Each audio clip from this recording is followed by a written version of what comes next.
rahmatullahi wa barakatuh. Every Malaysian knows Akhir Zaman, but in English we have a more technical term, Islamic Eskatology.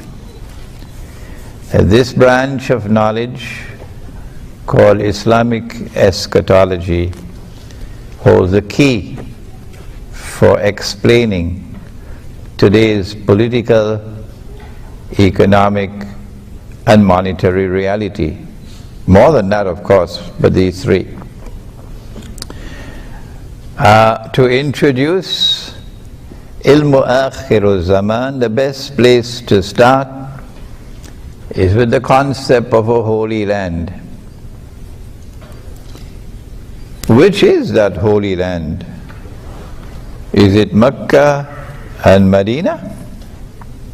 The Hindus have a holy land in Banaras, and they also consider the whole of India or Bharat as a holy land.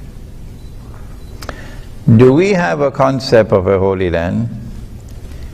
Do the Jews have a concept of a holy land? Do the Christians have a concept of a holy land? Before we proceed, I seek your kind indulgence. I have a cough, so bear with me as I cough in between the talk. Yes, we do. And it's to be found in the Torah. Christians, Jews, Muslims all accept the same concept of a holy land. It is a land specially blessed by Allah, the one God. The state of Israel, this modern state of Israel that came into being in 1948, is now squatting in the Holy Land, temporarily. The Quran refers to it as Al-Ardul Muqaddasa, the Holy Land. But the modern world chooses to refer to it as Palestine because of some tribe that lived in early history in that place, the Philistine.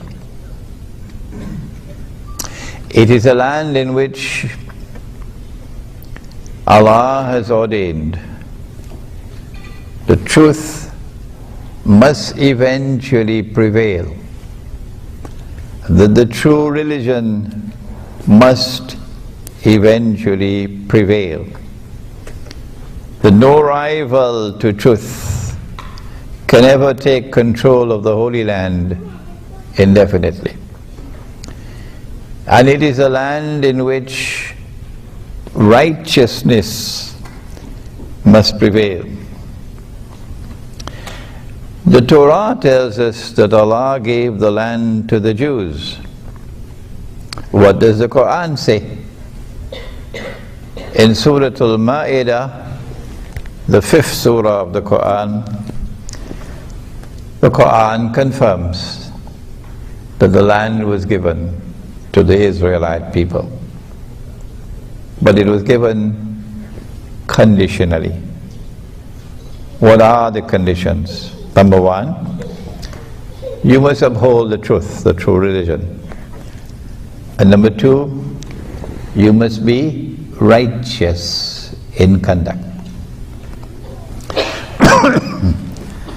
Someone changed the Torah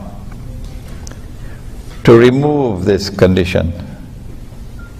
And the Torah now says, it is not because of righteousness that the Lord God has given you this holy land. For you are a stiff-necked people. The implication of this rewriting of the Torah is that the land is yours unconditionally. Whether you are righteous or you are wicked oppressors, the land is still yours. Mankind must choose Where does the truth lie? In the Quran or in that corrupted Torah?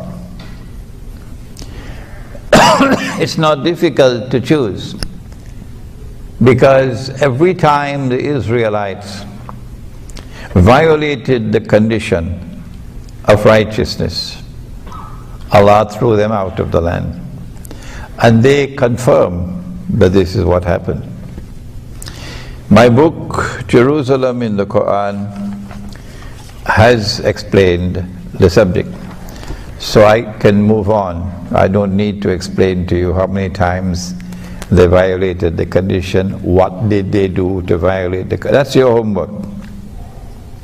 But the last time that they violated the condition,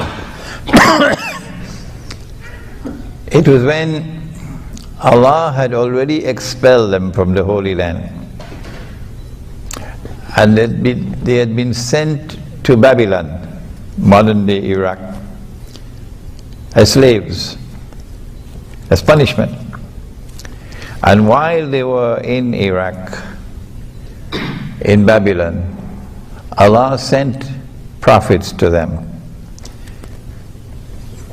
to inform them of a divine promise that Allah would send to them a prophet who would be their own prophet, would bring back the golden age when the holy state of Israel ruled the world from Jerusalem through the prophets David, Nabi Dawood alayhi salam, the prophet Solomon, Nabi Sulaiman alayhi salam, ruling the world in the sense that there was no rival to their rule. That is the sense in which they were the ruling state. So that golden age would come back when the Messiah comes. And when Allah did send the Messiah, some of them accepted him, but the rabbis rejected him. They said his mother gave birth to him when she was not married, and so he is, وَنَعُوذُ بِاللَّهِ مِنْ هَذَا, a bastard, and a bastard cannot be the Messiah. And then when they sentenced him to death for blasphemy, because he claimed to be the Messiah, the son of Mary, Nabi Isa alayhi salam, and then the Roman government, or the reluctant Roman government, then executed the sentence. And then they saw him die on the cross before their very eyes. They were now absolutely convinced he could not have been the Messiah. Why? Why? He's dead. The golden age never came back. He never ruled the world from holy Israel. Israel is still under Roman occupation. And number two, look at how he died. He died by crucifixion. And our book, the Torah, says that whosoever dies like that is the cursed of the Lord. There's a curse upon him. So they're now convinced beyond any shadow of a doubt he could not have been the promised Messiah. So they're waiting for the Messiah to come. What they did not know, and no one knew, for some 600 years no one knew, until the Quran came down, was that no, they did not succeed in killing him, no, they did not succeed in crucifying him. Allah made it appear that he was crucified. How did Allah make it appear that he was crucified? Now kindly listen carefully, not only those of you who are here in this Malaysian Airlines auditorium, but those outside who will be listening to this lecture on the internet.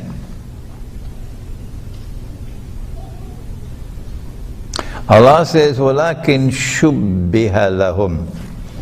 Allah made it appear like that. For some mysterious reason, sometimes located in a book that was spirited out of the Vatican 100 years ago, called the Gospel of Barnabas. Anything that comes out of the Vatican, I would take it with a pinch of salt. Put a little vinegar with it as well.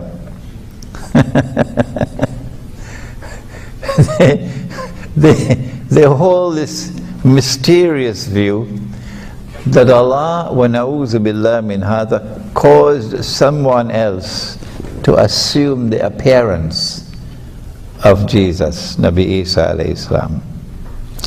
And that innocent man,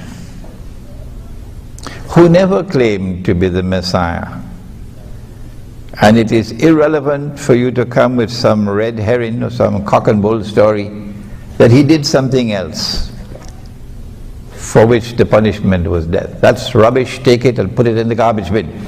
I don't want to hear it.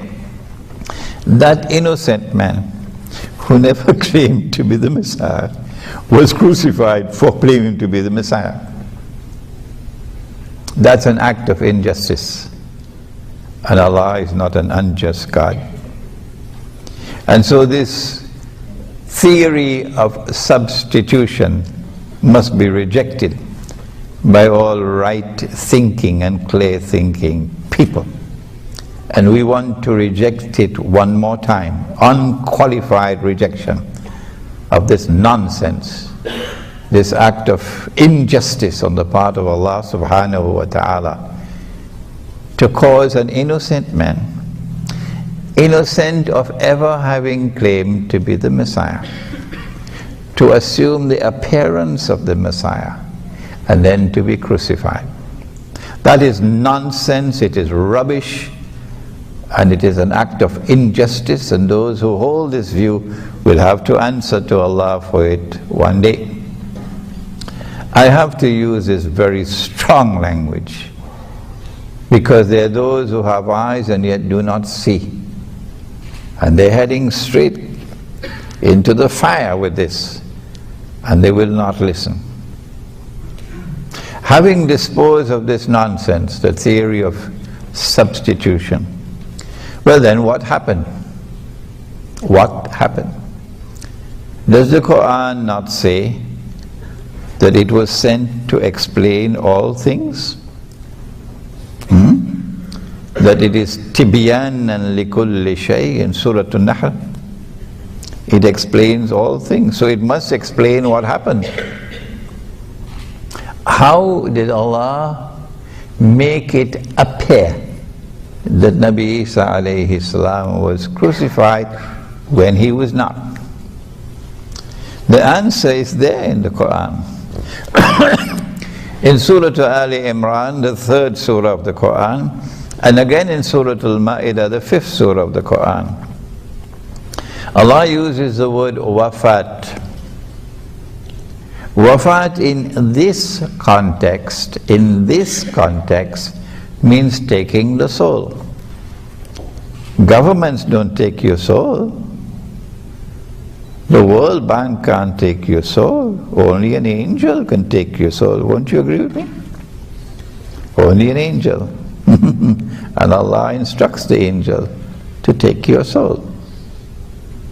So, in this context, the implication is that Allah took the soul of Nabi Isa alayhi salam. Is it possible that he took the soul and returned it? Is that possible? In Surah Al-Zumar of the Quran, Allah explains, and I'm going slowly now because this is so important for Islamic eschatology. This is the pivot of Islamic eschatology. Islamic eschatology revolves around this point. In Surah Al-Zumar of the Quran, Allah says, بَعَدَ أَعُوذُ بِاللَّهِ مِنَ الشَّيْطَانِ الرَّجِيمِ Allah yatawaffa al-anfusa hina mawtiha. Allah takes the souls at the time of maut. Maut is death. Allah takes the souls at the time of death. وَالَّتِي لَمْ تَمُتْ فِي مَنَامِهَا. And those whose souls are not taken while they are awake, Allah takes the souls while you are asleep.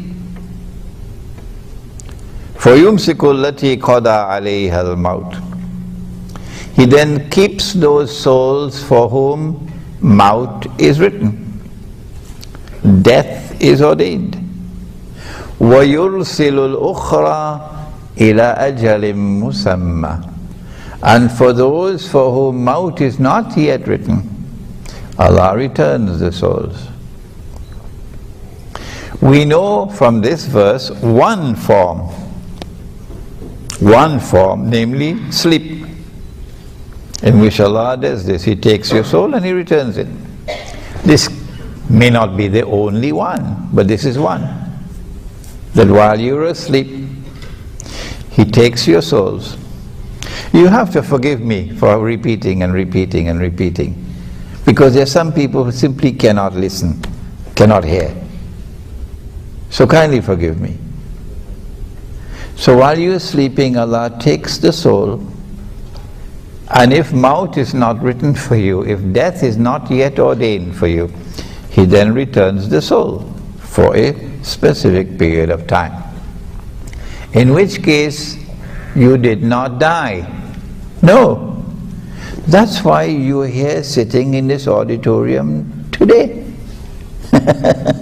If Allah had kept the soul, you'll not be here, you'll be underneath the earth. So now it is clear. If Allah took the soul, this is the context in which the word wafat is used in both Surah Ali Imran and Surah Ma'idah. This is the context that Allah took the soul. If He took the soul and He did not return it, then Nabi Isa alayhi salam died. He was crucified. But Allah says, no, they did not succeed in crucifying Him. They did not crucify Him. They did not kill Him. And so there's only one possible explanation left. And that is that after Allah took the soul, and they were now convinced that He was dead, and they took down the body. Some Muslims don't want to hear that. No. Because they have this fairy tale interpretation of the Quran that no, Jesus, Nabi Isa alayhi salam was never put on the cross. I don't know where they got it from. Maybe the theory of substitution or somewhere else, or maybe in Disneyland. But I part company from them. I part company from this uncritical position. They took the body down because they were convinced He was dead. They prepared the body for burial, which is janaza. And then they put the body in a cave. They sealed the cave. And there's a Roman guard outside. Then Allah returned the soul. So he did not die. So the soul has been returned to the body, not to Chicago. The soul has been returned to the body. So when the soul is returned to the body, you'll wake up. You'll stand up, won't it? I mean, why is this subject so difficult for some people to understand? So he's now alive. He never died. But if they know he's alive, they're going to come after him again. So then Allah raised him, body and soul, everything. Allah raised him the way He raised Nabi Muhammad alayhi salatu wasalam in the Isra and Miraj, the nocturnal journey. Raising in the sense of taking him from this material universe into other worlds of space and time. I have no other English word to use than the word raise.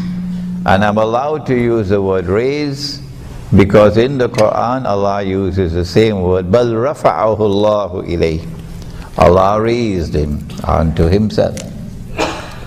Meaning that Nabi Isa alayhi salam, the Prophet Jesus, is no longer in our world of space and time, no longer in our material universe. He has now been transported into another world of space and time, or what the Quran refers to as the samawat. There are 7 of them. And in physics they are called parallel universes. Every physicist knows about it. Ask Einstein, he'll tell you. Since he never experienced death, no, never experienced maut, no. And since Allah says in the Quran, Kullu nafsin dha'iqatul maut, every soul must taste death, it follows that Nabi Isa alayhi salam must return.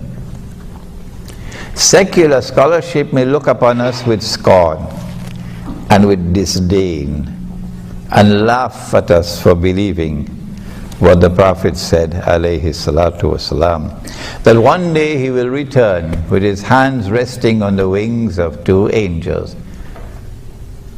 But they don't believe in this. They think this is Disneyland. So let them go their way and let us go ours. And don't waste your time with them.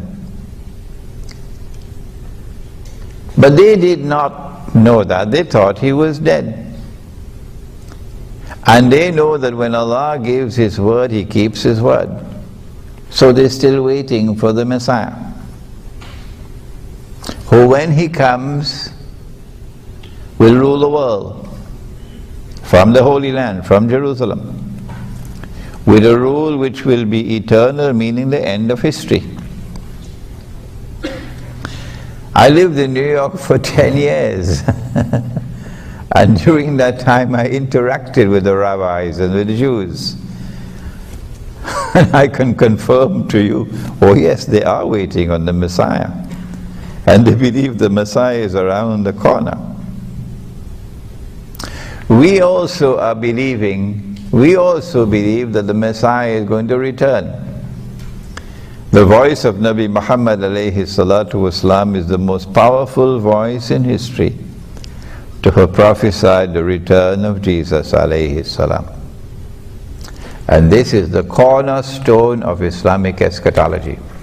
Welcome to the subject of Islam and the end time. Events which are still to occur in the historical process. The most important of them all, by far, is the return of the true Messiah, the Son of Mary, Nabi Isa alayhi salam, the Prophet Jesus. That return will occur in the end time, or as we know it in Malaysia, Akhir Zaman. And we can recognize when we are living in Akhir Zaman. Oh yes, and people in Kuala Lumpur most of all. Because just before Prophet Muhammad ﷺ died, a very extraordinary event took place. He was sitting in the masjid with his companions when a stranger entered. No one knew who was this man. He was dressed all in white, his hair was black, and no one knew him. And he walked through the gathering and came directly in front of the Prophet ﷺ and asked 5 questions. And the Prophet ﷺ answered him, and the man would confirm, yeah, you're correct in your answer. Who is he? And then he left, as strangely and as mysteriously as he had arrived. And after he left, the Prophet asked, do you know who was he? Who was he? So we said Allah and His Messenger knows, but we don't. Well, that was Gabriel, Jibreel alayhi salam, who came to instruct you in your deen. One of the questions, the last question, what are the signs of Akhir Zaman? And one of the signs that he answered and gave was, you'd find naked, barefooted shepherds competing with each other in the construction of tall buildings. That's why I said you people of Kuala Lumpur are familiar with this subject. And when you build your twin towers, then Korea will get jealous and put up something taller in Seoul. And then Dubai will say, nope, we're going to do better. And they put up the Burj in Dubai. And then Jeddah will say, we'll teach you a lesson. And Jeddah will put up towers that go up into the clouds. And those who see with only one eye would look at these tall buildings and say they represent progress. These are the naked, barefooted shepherds. But those who see with two eyes will say, no, what resides in the heart is far more important than the tallest of buildings that you can build. So we are living in Akhir Zaman. If you can't see the tall buildings, please make an appointment with an eye specialist.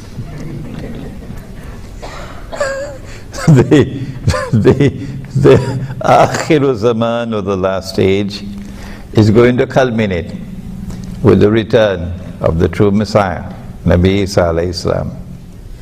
But Islamic eschatology has something very important to introduce now. Something which affects the political process, something which affects the world economy, something which affects the monetary system, something which explains today's strange and mysterious reality in the world today. There are those who are content to simply go to work in the morning, face the morning traffic, and go back home in the evening with your air conditioner turned on in your SUV, and then go home and cook a nice dinner, and sit down and watch television until it's time to sleep. And you do it over and over until the weekend comes. And then the weekend is the time for fun and games and so on, and for Saturday night's fever and so on. And this is life. This is life. You worship the dunya, you live for the dunya, you die for the dunya. But there are others. There are others who are made of sterner stuff, and their hearts beat with a different tune. These are people who yearn for something higher, something which explains the strange world. I'm not prepared to be just another piece of balsa wood floating on the ocean, and the waves will take me wherever they want to. No. I want a boat which will take me to the port, the destination that my heart longs for. I must understand the world in which we are living today, and I must respond to it appropriately. I want peace and contentment and tranquility in my heart, and I can only get that peace and contentment and tranquility in my heart when I understand the reality of the world in which we live, and I respond to it appropriately. And for these people, we say to you today here in Malaysia, and from the auditorium of Malaysian Airlines, that it is the Quran and it is Prophet Muhammad alayhi salatu wasalam who explain the reality of the world today as no one else can do it. And as Islamic eschatology explains the world today, it is for you to now determine, what are you waiting for? When will you come to Islam? When will you come to Islam? For Islam is explaining the world today. The pity about it, however, is that the world of Islamic scholarship is not doing that. The scholars of Islam are not doing that. The ulama are not doing that. The shuyukh are not doing that. The maulanas are not doing that. The muftis are not doing that. That is a tragedy that we face today. But the Quran is doing it. And Nabi Muhammad ﷺ is doing it. And it is for you to study Islamic eschatology, so that through your voice, mankind may accept the truth. Nabi Muhammad ﷺ said, because they rejected him, and they said he could not be the Messiah, and they're waiting for the Messiah to come, who when he comes would rule the world. Let me repeat one more time. Ruling the world does not mean ruling every square inch of downtown Manhattan. No. Ruling the world means ruling with a power which cannot be challenged, which cannot be rivaled by any individual or combination of powers. That is the ruling state. In this sense of the word, we already have experienced two ruling states. We've experienced Britain as a ruling state, and when Britain ruled the world, Britain proclaimed that this is Pax Britannica. And then a strange thing occurred, and power moved from Britain to the United States of America. And when the United States ruled the world, they did so with something called Pax Americana. Pax means peace. But this is deception. It wasn't peace. It was war and blood and oppression and deception. And so when the Messiah comes, he will rule the world. And they're waiting for him.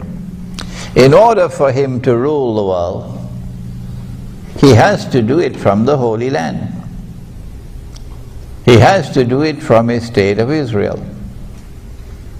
But the problem is that Muslims are ruling the Holy Land up to 1917. So the Messiah will have to liberate the Holy Land for the Jews. When he does that, of course, Muslims are going to be enslaved in the Holy Land. The Messiah will have to do more than liberate the Holy Land. He would have to bring the Jews back to the Holy Land to reclaim it as their own.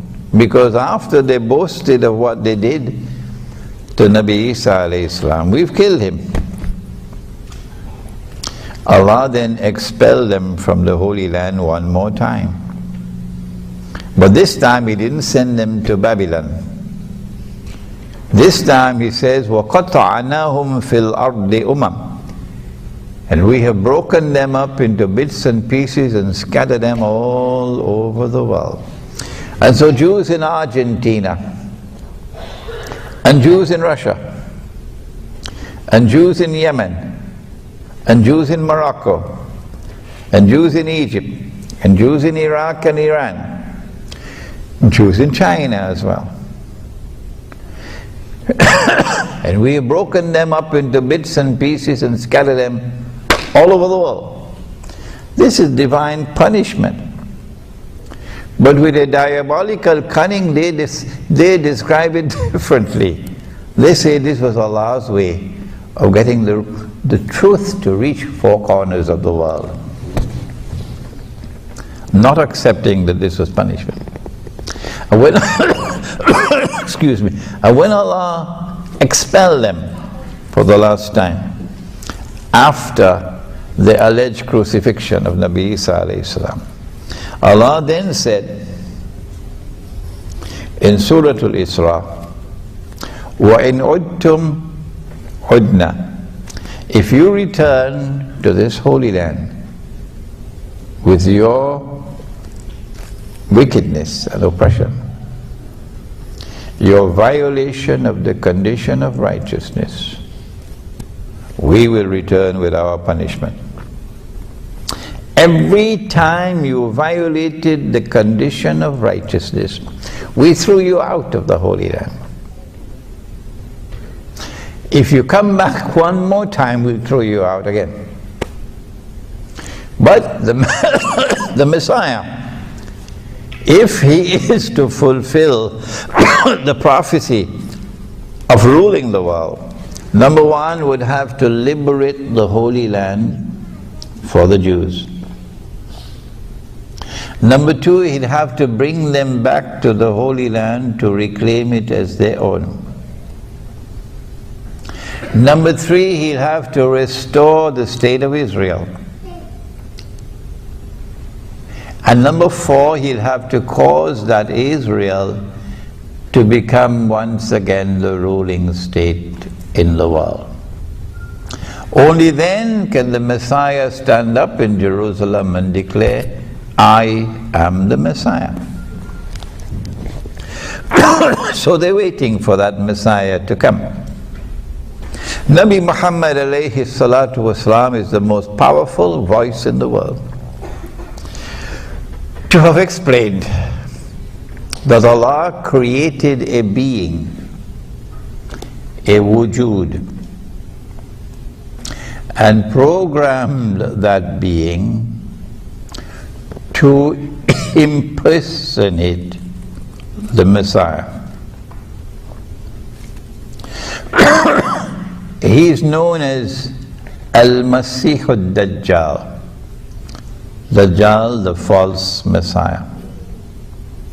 And when Allah releases him into the world, this is what he'll do. He will liberate the Holy Land for the Jews. He's already done that. He's already done that. He will bring the Jews back to the Holy Land to reclaim it as their own. He's already done that. While we were eating roti canai and drinking teh tarik, he's already done that. He will restore a state of Israel in the Holy Land, an Israel that will be an impostor, but convince them that this is holy Israel. He's already done that. He has already done that. Don't ask me, Sheikh Imran, where is the hadith? Don't ask me, because these are logical deductions. Do not ask me, where is the hadith for what you are saying? Go find some other teacher to teach you and leave me alone. You can't understand. These are logical deductions. And yet they ask, where is the hadith? Ah yes, he's already done that. He's already restored the state of Israel in the Holy Land, an impostor Israel, and convinced them that this is holy Israel. Only one thing now remains.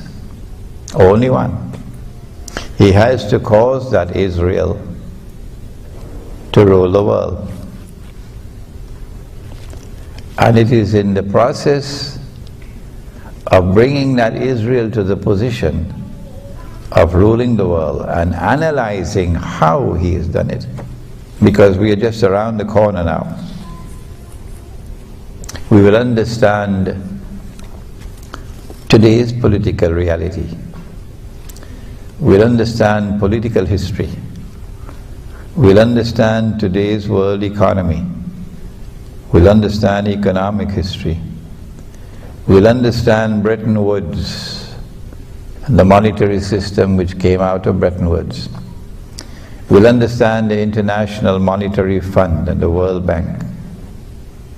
We'll understand the introduction of bogus and fraudulent and utterly haram paper currencies, and what is the role which they have played after they took the gold dinar and silver dirham out of the market, and then did something that even Dr. Mahathir was not aware of.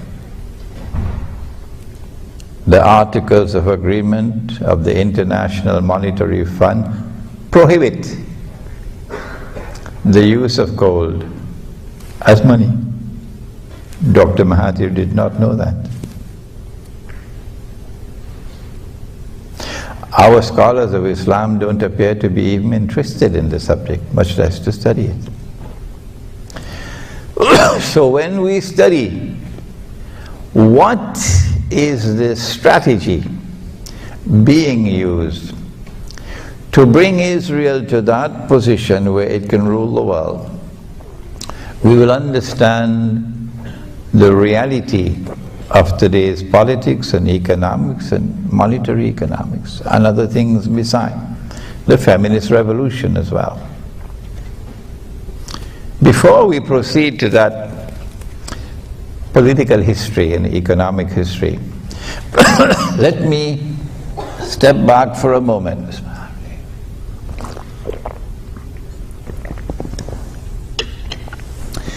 A companion of the Prophet ﷺ, whose name was Tamim ad-Dari, came to the Prophet ﷺ in Medina and narrated something to him. And the Prophet ﷺ then said to the people, "Sit down. Tamim ad-Dari has come to me and told me something about Dajjal, which confirms what I have been speaking to you about." And this hadith is located in Sahih Muslim. And here is the event. When I analyze the event, I come to the conclusion that this was a vision. But when I give my opinion, don't you dare accept my opinion. No. I don't want you to accept my opinion unless and until you are convinced that it is correct. Other than that, you will not be showing respect for your own rational faculty. I never did that with my own teacher. I gave him more trouble than every other student combined. I never accepted anything that he taught me until I was convinced that it was correct. That's the way he trained me. So I won't be simply a parrot. Someone who came out of a Maulana factory. And that's what I want from my students. This is my opinion, that it was a vision, not an actual event, a vision. In the question and answer session, you may ask me, well, how did you come to that conclusion? Tamim ad-Dari and some 40 of his companions went on board a ship. And ships normally travel in water. I don't know about Malaysia. So you have to look for a body of water.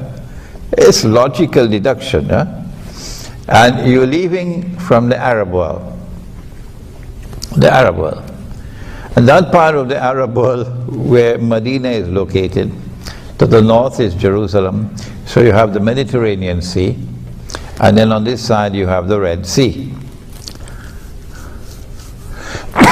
But a storm came and blew the ship for a whole month. So we eliminate the Red Sea, because if a storm comes in the Red Sea, within 5 minutes you reach land.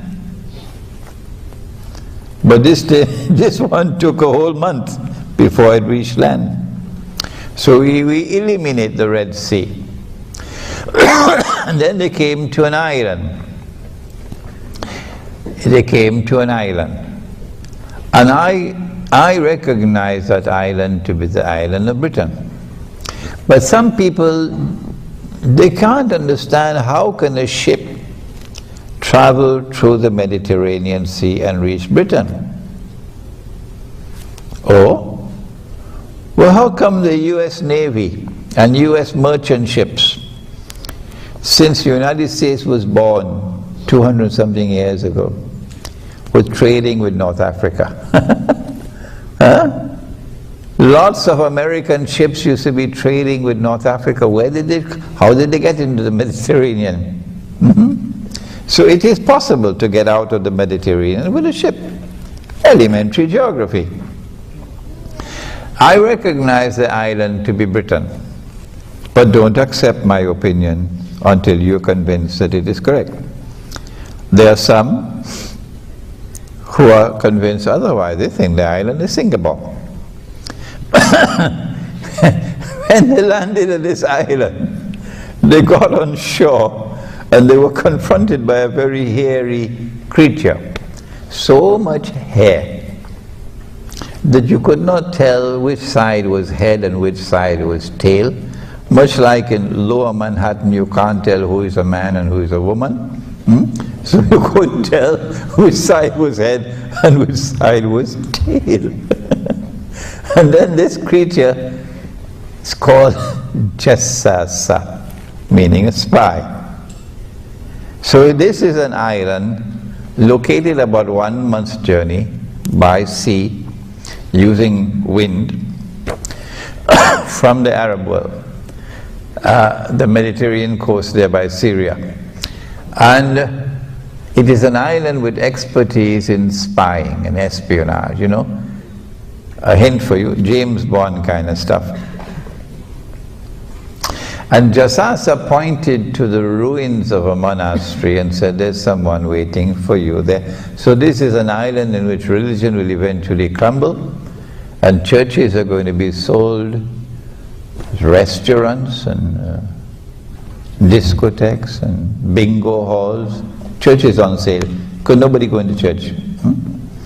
And so they hurried. And when they got to the ruins of the monastery, they found this human being. He looks like a human being, but he's in chains. His hands are chained to his neck, and his feet are chained together. And he questions them. And they are very interesting questions. For that you must read this book. And then he said, I am Dajjal. I am Dajjal. And when I am released, so up to this point in time he's not as yet been released. This is about the 2nd or 3rd year after the Hijrah in Medina. When I am released, I'll enter every town and every city, but he didn't mention Kampung. Did you hear that? He said, I'll enter every town and every city, including Kuala Lumpur. But he didn't mention Kampung. For our audience outside of Malaysia, Kampung means village. So protection from Dajjal is better in the village, in Kampung, than in the city. So when Dajjal is released, it will be from this island that he is going to commence his effort to rule the world from Jerusalem, from the Holy Land. Which island is it?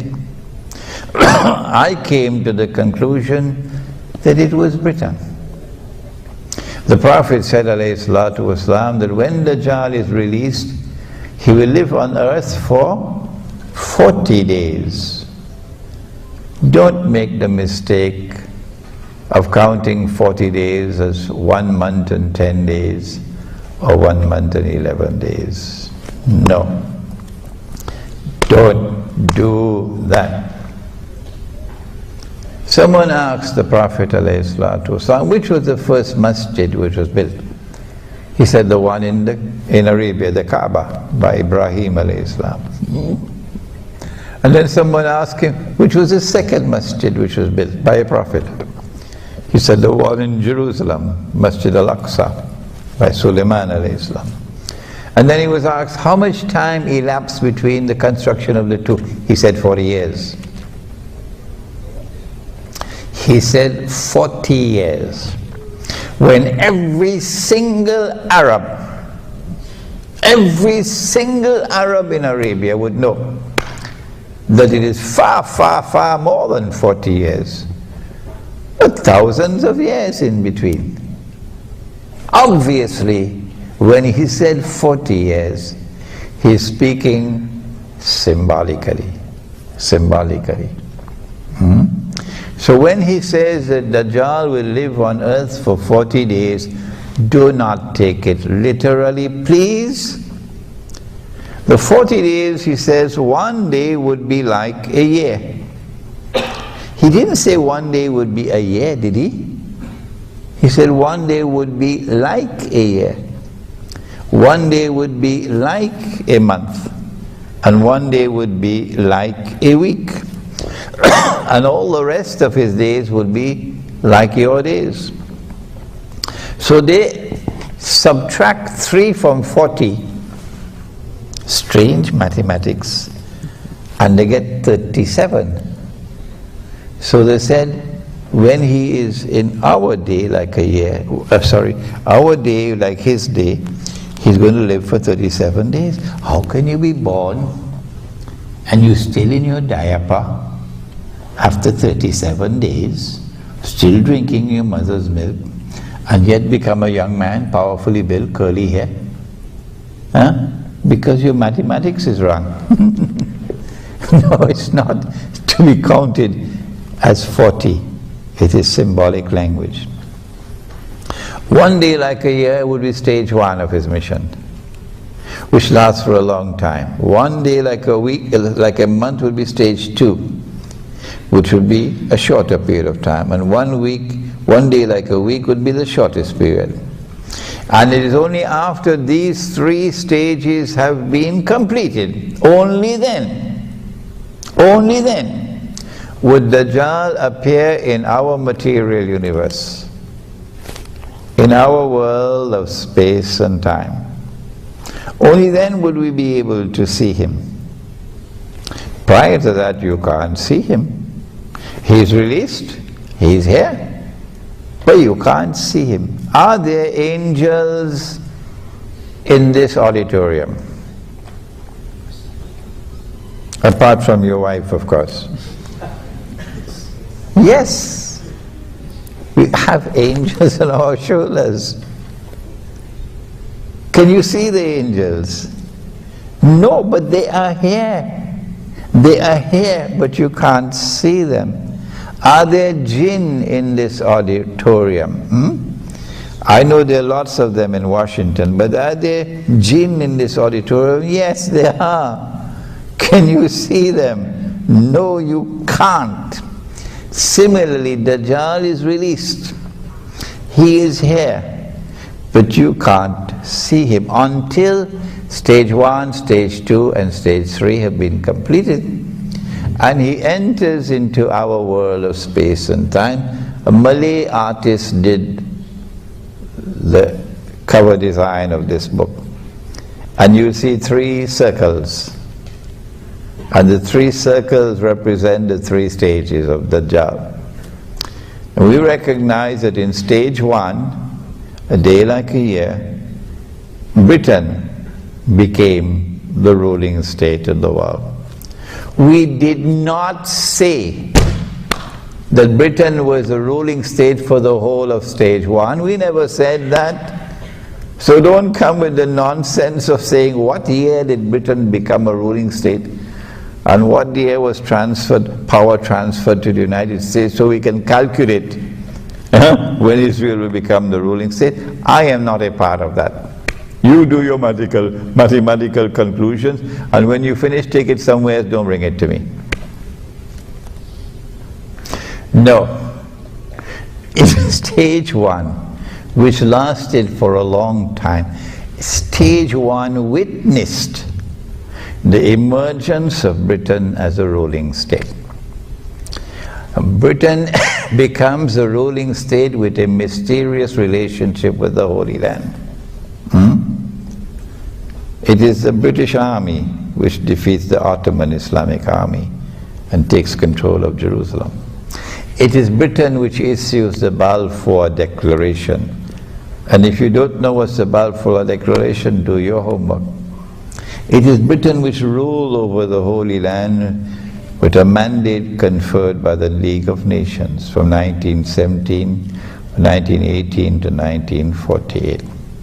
It is Britain which presided over the birth of the State of Israel in 1948.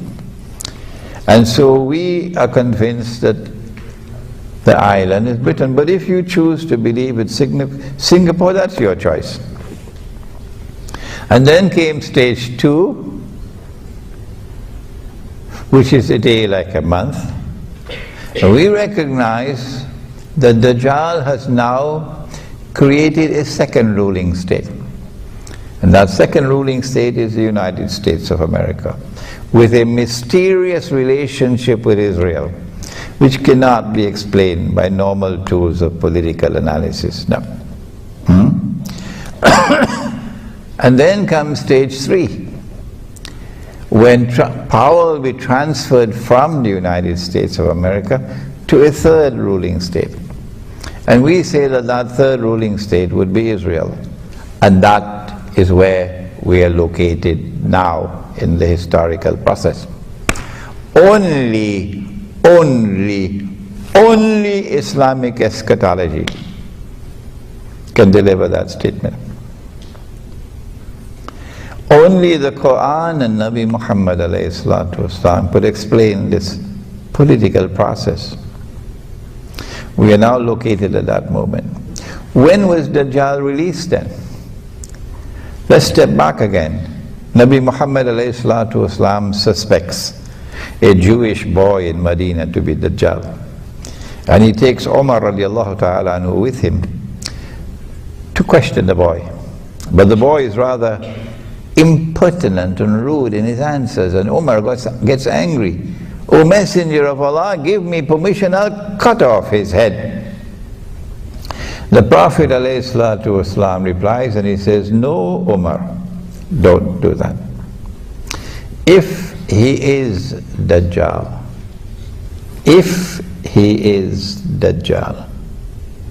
you cannot kill him. But we are being given a message in these words. If he is Dajjal, it's not possible. You cannot speak these words if Dajjal is still in chains. This one is not in chains." Implying that Dajjal has been released. He's not saying that this is Dajjal, no. The boy's name was Ibn Sayyad. If he is Dajjal, you cannot kill him, and if he's not, it will be sinful to kill him. So this incident is meant to tell us that Dajjal has been released. There is a difference between release and khuruj.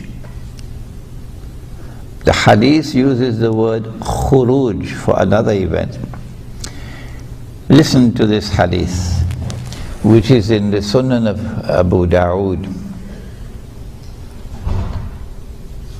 The Prophet said, alayhi salatu wasalam, he said, Umran Bayt al-Maqdis, Kharabu Yathrib. At that time, when Jerusalem would be a booming city with construction everywhere, booming, flourishing, center stage. That would be the time when Yathrib, meaning Madinatul Nabi, would be in a state of kharab. Number one, a state of forlorn desolation. That's one meaning. Playing no role whatsoever in Islamic affairs and no role whatsoever in world affairs. A forgotten city. But the other meaning, I think it's a sheikh from Jordan who drew my attention to it. He said, as buildings are going up over there, buildings are being destroyed here. The strange Wahhabi cult, which emerged in Saudi Arabia to become an ally of the Zionists, to such an extent that Saudi Arabia is today a strategic ally of Israel. They destroy every single building in Medina which has a sacred history attached to it. So as buildings are going up here, buildings are being destroyed here. So when that time comes, then Kharabu Yathrib, Khurujul Malhama. Look at that time for the Great War. The Great War, they call it Armageddon. The Prophet called it Malhama. It's a great war which will make the First World War and the Second World War look like a fight over peanuts. That's how great it's going to be. My reading is that the Great War or the Malhama will cause a substantial reduction in the population of the world. So that what remains of the population of the world after the Malhama would be manageable for Israel, in order for Israel to rule the world. So if you have 8 billion people in the world today, you might have 500 million after that. 7.5 have gone to another world when the Malhama takes place. That's where we are now. The next thing to occur is the Malhama. If Turkey attacks Syria and invades Syria, as I am expecting, and if Russia then comes to the defense of Syria, as I'm expecting, well, NATO will get what NATO wants. NATO wants a big war. Well, what's what you want? That's what you'll get. And that is going to lead to the Malhama, nuclear war, which will substantially reduce the population of the world. This is Islamic eschatology at work, telling you what's coming, anticipating the future, not fortune telling, what Mr. Reagan had in the White House. No, this is an anticipation of events to come based on Islamic eschatology. And then he said, Khurujul Malhama, Fathul Constantiniya. But when the Great War takes place, it will lead to the conquest of Constantinople. Every Turk knows that Sultan Muhammad Fatih conquered Constantinople in the year 1453. And the world of Islam was led by its nose to accept the falsehood that that conquest of Constantinople in 1453 is the fulfillment of the hadith prophesying a Muslim conquest of Constantinople. That's false. There's a little booklet outside, only about 30 pages long, called Medina Returns to Center Stage in Akhir Zaman. And that little booklet examines this conquest of Constantinople, which is to come. Which is to come. We can discuss it in greater detail in the question and answer session. Fathul Constantiniya Khurujud Dajjal, said the Prophet ﷺ. So it is only after Constantinople has been conquered by the Muslims, which is still to come, which will bring an end to NATO control over the city. And once NATO control over Constantinople is gone, then the Bosphorus will be open for the Russian Navy to pass through and enter into the Mediterranean. It is only then that Dajjal will have his khuruj. I mean, only now will Dajjal will appear in human form. Only now will you see him ruling over the state of Israel. And when he rules over the state of Israel, one of the last things he's going to do is to attack Medina. And the Israeli armed forces are going to land outside of Medina with Dajjal. This is explained in that little booklet. It's only about 30 pages long. No excuse for not reading it. But the angels are going to bar him from entering Medina. And then Medina is going to shake 3 times. 3 times. I don't know what the Islamic University of Medina is going to do on that day. Medina is going to shake 3 times. And every kafir and every munafiq, kafir, a disbeliever, munafiq, a hypocrite, will be thrown out. And they will join Dajjal. And since he is not allowed to enter Medina, he is diverted to Damascus. And then all 3 will be in Damascus. All 3.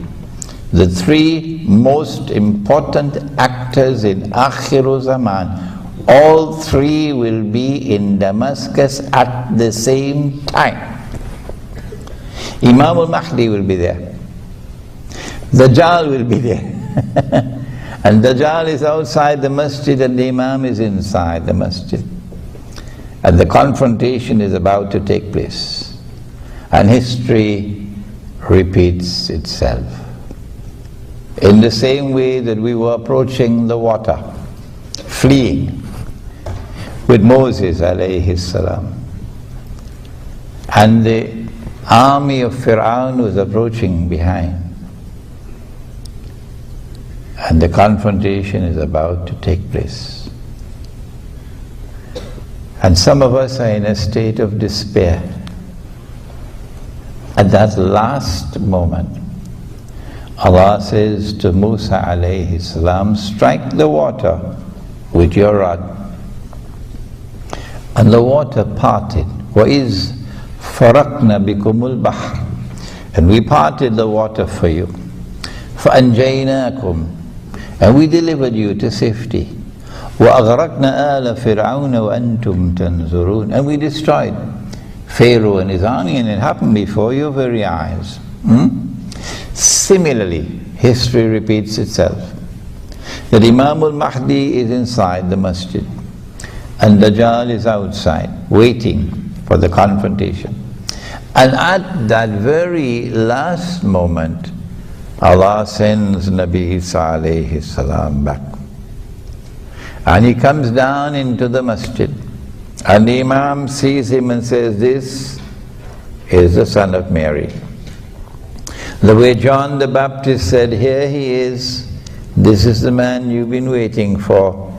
This is the Messiah. History repeats itself. Nabi Isa alayhi salam is invited. You lead the prayer. He said, no, you've been appointed the Imam, you lead the prayer. So the Imam leads the prayer, the Salat. And he prays with us Muslims the way we pray. Bowing down, prostrating, that the head will touch the dust of the earth in worship. And after the Salat is over, he says, open the gates because the masjid is barricaded. And as he steps out, Dajjal will see him, and Dajjal out of fear will melt the way salt melts in water, and he'll flee. So today you are stamping your bloody feet in the Holy Land, pulling up walls of apartheid, looking down upon us as cockroaches. We're not human, we are subhuman. You are the chosen people. Heaven is reserved for you. Not all Jews are like that. No, not all Jews are like that. There are Jews who will stand with us in a common fight against oppression. And those Jews are welcome to come and live with us in our Muslim villages. But the other Jew, who is an oppressor, on that day you will be running. And Nabi Isa alayhi salam will pursue him and overtake him at a place called Lud and kill him. And after that, Gog and Magog will be destroyed by Allah. And that is an important subject to study of Akhir Zaman, Gog and Magog. And I have a book on the subject outside. And then a Muslim army will liberate the Holy Land. a Muslim army will liberate the Holy Land, and truth will triumph over falsehood, and righteousness will triumph over oppression and wickedness. And that's how history will end. I got an email from a supporter of the State of Israel about a week ago. A very politely worded email inviting me to a reasoned dialogue. Why are you Muslims unable and unwilling to recognize that we Jews do have rights? And my response was, I regret it is not possible for me to have a friendly dialogue with a supporter of the State of Israel. And my prophet has spoken of a day when the stones are going to speak in the Holy Land. And so I prefer that the stones should speak with you. That was my answer to him. But we have to go back now, having given you this tour of Islamic eschatology. We have to go back now to the strategy. How is Dajjal going to achieve his objective of getting the State of Israel to rule the world? Well, first of all, you have to achieve political rule over the world. How to achieve political rule over the whole of mankind? Answer: you have to bring a new political system and get that political system to replace all existing political systems in the world. And that's why you had something called Western imperialism and Western armies colonizing the rest of the world in order to dismantle and to destroy every other political system. So that when you have something called decolonization, you would leave in place, when you decolonize, your political system. And that political system was constructed on the unit of a state,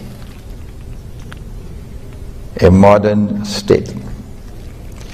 And this state is now secular. In what sense of the word is it secular? Oh, prior to the modern West, all societies recognize divine sovereignty. Even primitive peoples, previous civilization, they recognize sovereignty located above. In the case of the Christian world, God is sovereign, but He created the church, and the church is His representative. The Hindus also had the concept of divine sovereignty. The Buddhists, they also have a concept of God after Buddha had left.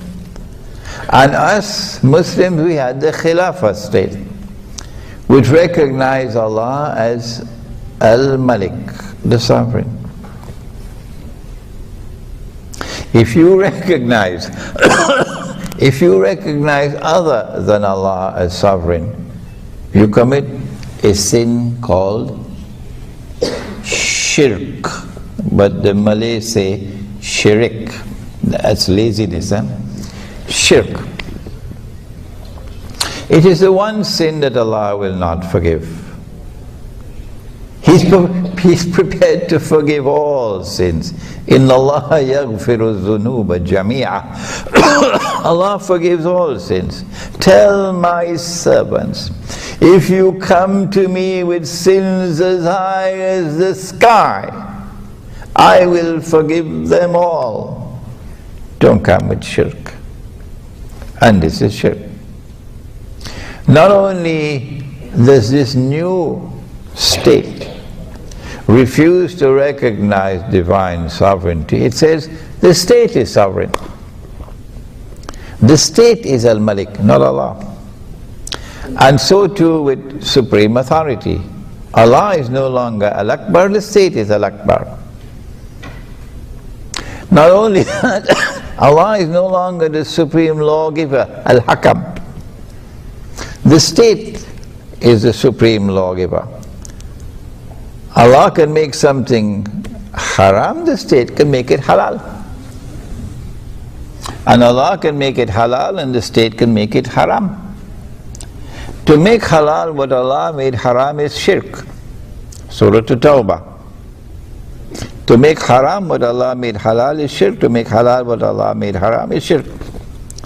And the modern state now comes into being, and it makes halal every single thing that Allah made haram. There's nothing left. Did you hear Obama just speak recently? That he supports the legalization of the marriage of a man with another man? Did you hear that? And yet everybody wants a ticket to Washington.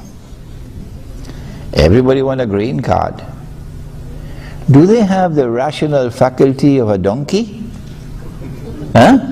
Is this what the world has come to? They have eyes and yet cannot see, they have ears and yet cannot hear, they have hearts and yet cannot understand, and they dance to every single tune that Dajjal plays. They dance to every single tune that Dajjal plays. That's the world today. That's the political reality. And then you take this system of secular states, because they do not recognize divine sovereignty, so secular. They take this system of secular states and introduce them into an international organization called the League of Nations, and then the United Nations. And so you are uniting the world in one political system. And you have the Security Council with supreme authority. If war breaks out between two parties and the Security Council says, stop fighting, you got to stop. You don't have authority to continue. If you attempt to continue, then the Security Council has the right to demand of every single member state to send troops, so that an international force is established to go and fight you. And when you are called upon, you have to obey. That's what the status is, the Security Council is. And so once you had the United Nations established with the Security Council and that charter, you have established the foundations for world government. And when that world government is achieved, then Dajjal will rule over it. And what we're witnessing now, particularly in Europe, but the Europeans don't understand, is the demolition of the modern state, the demolition of the modern state with its authority, so that a world government can emerge which will rule over all of mankind. That is the fundamental explanation of political events taking place in the world now. They did the same thing with the economy. Allah had prohibited riba, borrowing and lending money on interest. Sometimes a money lender lends you money on interest in order that your loss will be his gain. You see, normal people do business. And as every businessman knows, when you do business, you take chances. There's risk involved in business. A good businessman will try to minimize his risk. But every businessman knows that you cannot eliminate risk. So in business you can make a profit or you can suffer loss. And once you embrace risk, then Allah can intervene to take from some and give to others. And so Allah distributes and redistributes wealth. It's not the function of governments to distribute or to redistribute wealth, because that corrupts the market. But the moneylender does not want to suffer loss. No. So the moneylender lends his money on interest. And come rain or sunshine, you got to pay his interest.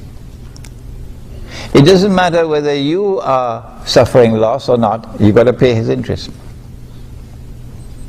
So foolproof, guaranteed return on his investment with no loss. And in the event that you do not repay, he makes sure that there's something called a mortgage, security. So he can take his pound of flesh. You recognize the pound of flesh, don't you? No? Never heard about that Englishman who was a great sheikh? Huh? The Englishman who was a very great sheikh wrote the best book on riba you can ever find. It's called Merchant of Venice. What was his name? William Shakespeare. And in it he has riba as a pound of flesh. I mean, that's brilliance. That's literary brilliance on the part of Shakespeare, mashallah. He was really a sheikh, wasn't he? So, sometimes he lends you money on interest in order that his wealth would increase constantly without ever loss. And his gain is your loss. But there are other times when he lends you money on interest not because he wants to become richer, but because he wants to enslave you. And if you have not understood it, do please read John Perkins. If I had written the book, they wouldn't believe me. But when John Perkins wrote the book, they could not ignore it. Confessions of an Economic Hitman. Do please read that book. This is why Allah has prohibited riba. Because riba is like poison. Once it's injected into your system, it will do to you what it did to the Ottoman Islamic Empire.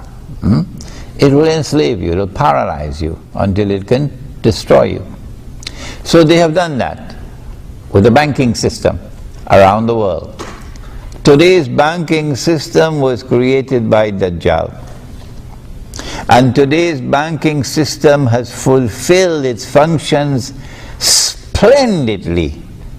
It has been an unqualified success in impoverishing and enslaving all those who are resisting Dajjal and delivering wealth, unsurpassed wealth, to all those who bow down and worship Dajjal.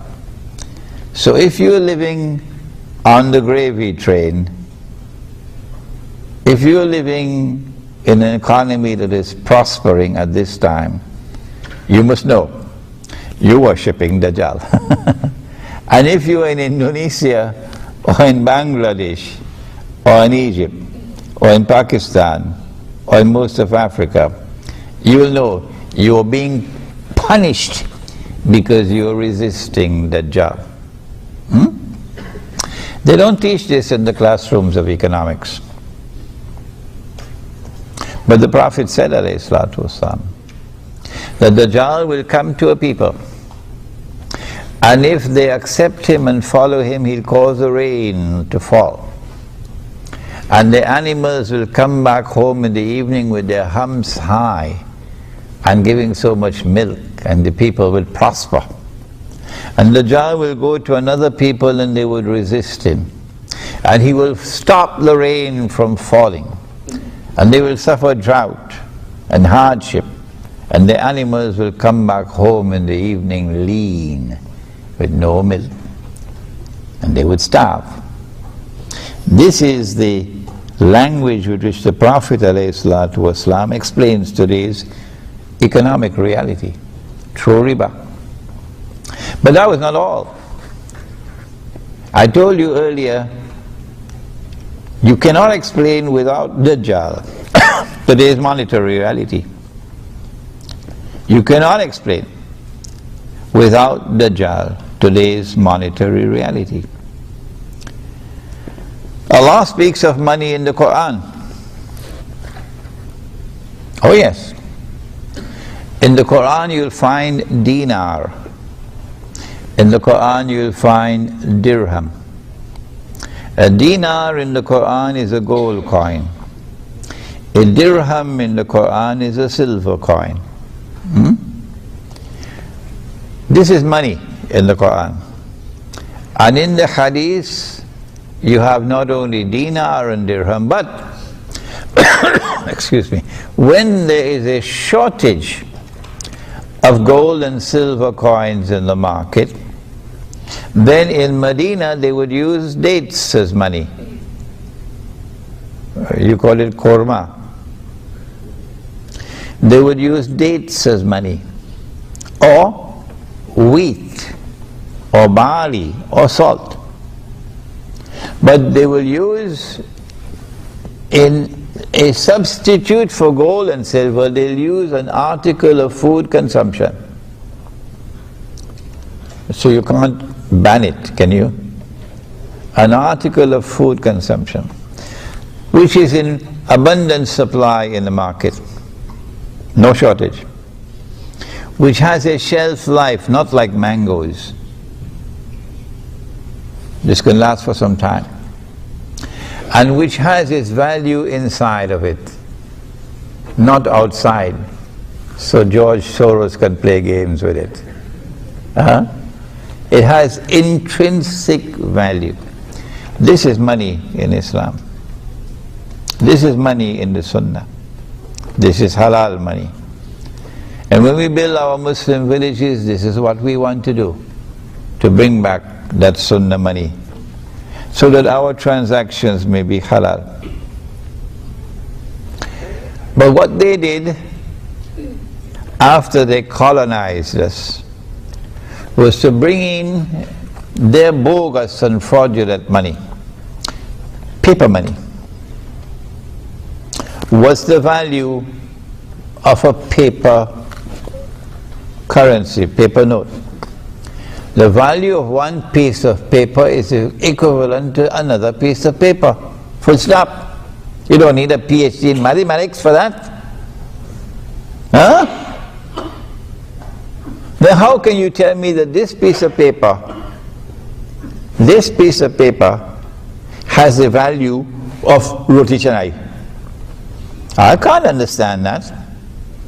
And that other piece of paper, you just change the color and put a number, and that piece of paper has the value of a BMW. Do I look like someone with the brains of a donkey? You just have to change the color and change the number on it, and you can change the value of the piece of paper. Are you a magician? And if anyone wants to challenge me, do please remember, I have studied international monetary economics. I've done it at 2 universities, so I do have some knowledge of what I'm talking about. That's where your paper money is today. That's where your paper money is today. And if you would go to the internet and look up for my lectures on the gold dinar and silver. Oh, and there's also a booklet outside on the subject, the gold dinar and silver dirham, Islam and the future of money. And we do have some dinar and dirham outside? Yeah, we do. We have some dinar and dirham outside. So you could take it up and feed it. Your grandfathers used to feed it, and now you don't ever touch a dinar and dirham. We have some outside. And so they brought this bogus monetary system and got the whole world hooked on it. So they're printing paper and we're printing paper. Everybody printing paper. But there's a difference. I was addressing a conference in Brunei with Islamic scholars from different parts of the world. And I made a joke and nobody laughed.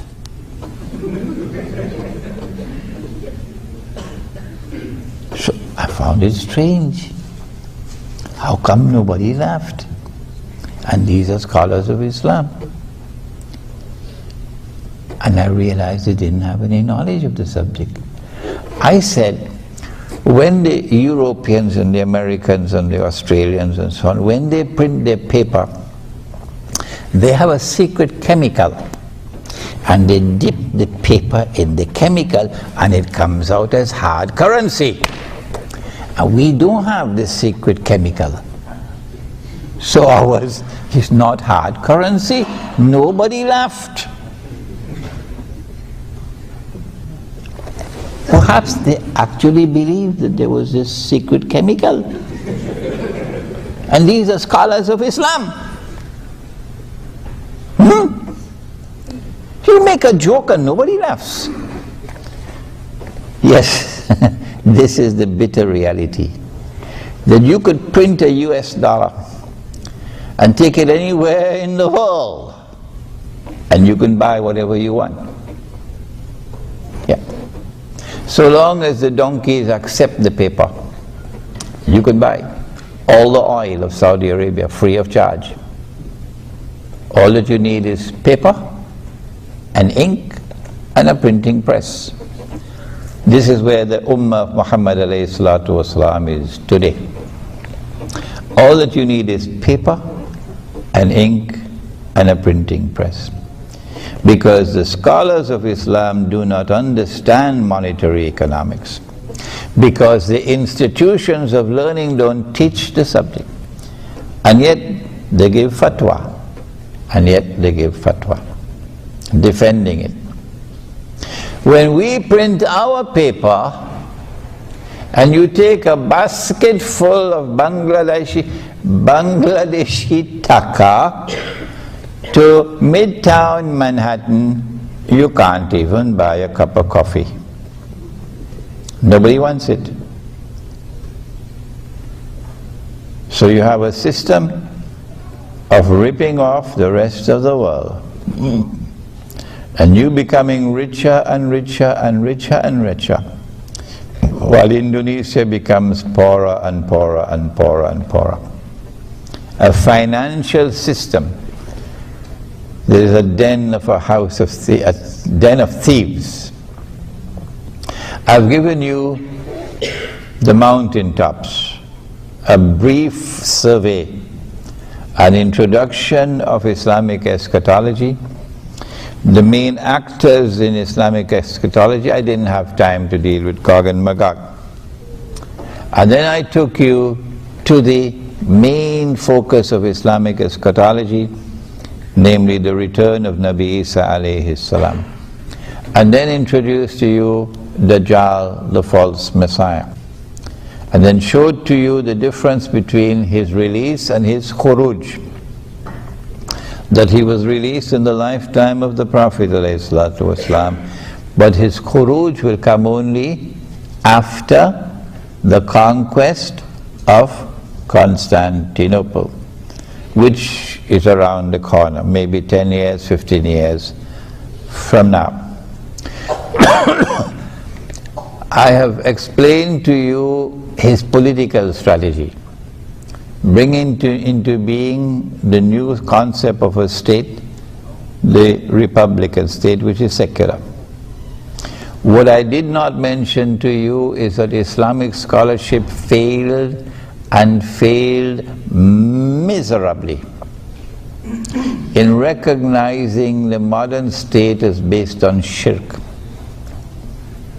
And therefore that elections to form government in these states would involve you in shirk. And you'll hardly find any scholar of Islam today, anywhere in the world, very, very few, who will stand up and say to the believers, do not go and vote for that substitute for the Khilafah. and validate that substitute for the Khilafah and enter into shirk. Do not do it. Rather, stay faithful with Allah and His Messenger.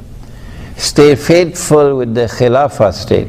Struggle for the restoration of the Khilafah state, which recognizes Allah as sovereign, which recognizes Allah's authority as supreme, which recognizes Allah's law as the supreme law. What Allah has made halal, you enforce it as halal. What Allah has made haram, you enforce it as haram. We know that that is not going to come until Imam al-Mahdi. But even so, we still struggle for it. Iqbal, one of the most outstanding Islamic scholars of this age, Muhammad Iqbal,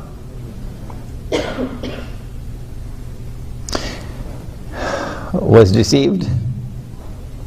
He was a great scholar. I honor him, I respect him. Consider him to be one of my teachers, Dr. Muhammad Iqbal. And yet he declared that the modern Republican state, with its parliament, is an adequate substitute for the Khilafah. And that's why Pakistan is in a mess today. I know Pakistanis don't like it when I speak like this. It is no disrespect to Dr. Iqbal. No. If Imran Hosein makes a mistake and he is in his grave, I want his students to correct him. It will be no disrespect to me that you correct me. And so it is no disrespect to Iqbal when I say that this was a mountain of a mistake. I've taken you on a tour of the modern secular state and the system of states, the United Nations and the Security Council, to show you where we're moving in the direction of world government, so that Dajjal can rule the world from Jerusalem. Then I took you to the economy and to the enslavement of all those who resist Dajjal, so that through the economy he can also establish his rule over mankind, and those who resist him will be powerless to do anything about it. And then I took you to the monetary system, and I show you the systemic enslavement of mankind through ripping them off with paper money that's bogus and fraudulent and haram. What do we do? The answer is, Allah says, بَعْدَ أَعُوذُ بِاللَّهِ مِنَ الشَّيْطَانِ الرَّجِيمِ هل يستوي الذين آمنوا هل يستوي الذين يعلمون والذين لا يعلمون إلى آخر الآية. Can they possibly be equal? Those who have knowledge and those who don't? Can they possibly be equal? We have in this gathering a sister who took the Shahada in France 6 months ago. And after 6 months she is here in Malaysia to get knowledge. To get knowledge. Are they possibly equal? Those who are content to eat roti canai and drink teh tarik? And those whose hearts hunger for truth and for knowledge? No, they can't be equal. And so the message of this gathering today is to devote your attention now to the study of Ilmu Akhir Zaman, the study of Islamic eschatology. Because it is only Islamic eschatology that can explain the political and economic and monetary reality of the world today. And if you have the Quran and you have the Muhammad alayhi salatu wasalam, and you do not study Islamic eschatology, you will pay the price for it. We pray that Allah subhanahu wa ta'ala may put into your heart a restlessness which will never leave you, so that for the rest of your lives you'll be devoted to the pursuit of knowledge, to understand the world. And when you understand the world, to then respond to it appropriately. Ameen. ربنا تقبل منا إنك أنت السميع العليم وتب علينا يا مولانا إنك أنت التواب الرحيم برحمتك يا أرحم الراحمين. Ameen. The question is, what is my understanding of what constitutes economic progress, and is economic progress something important for the future of the Ummah? Good. Allah speaks in the Quran, and history tells us as well,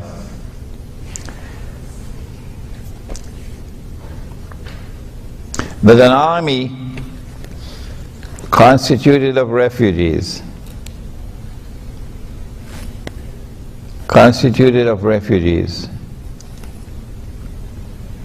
no state-of-the-art armor,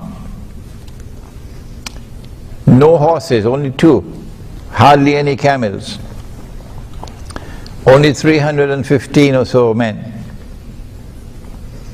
And they had to face an army of 1,000, the rich people's army, a good economy, prosperous economy, state-of-the-art armor, lots of horses, lots of camels.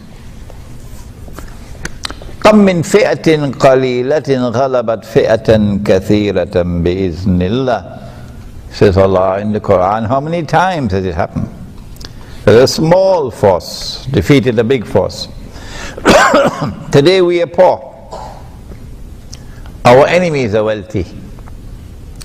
Saudi Arabia is wealthy, Qatar is wealthy, but they have joined the side of the enemy.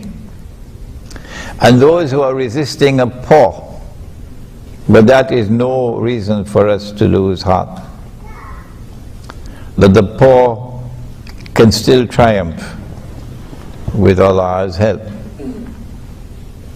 So a sound economy is not a guarantee that you would succeed in the military struggle, the armed struggle of resistance against oppression.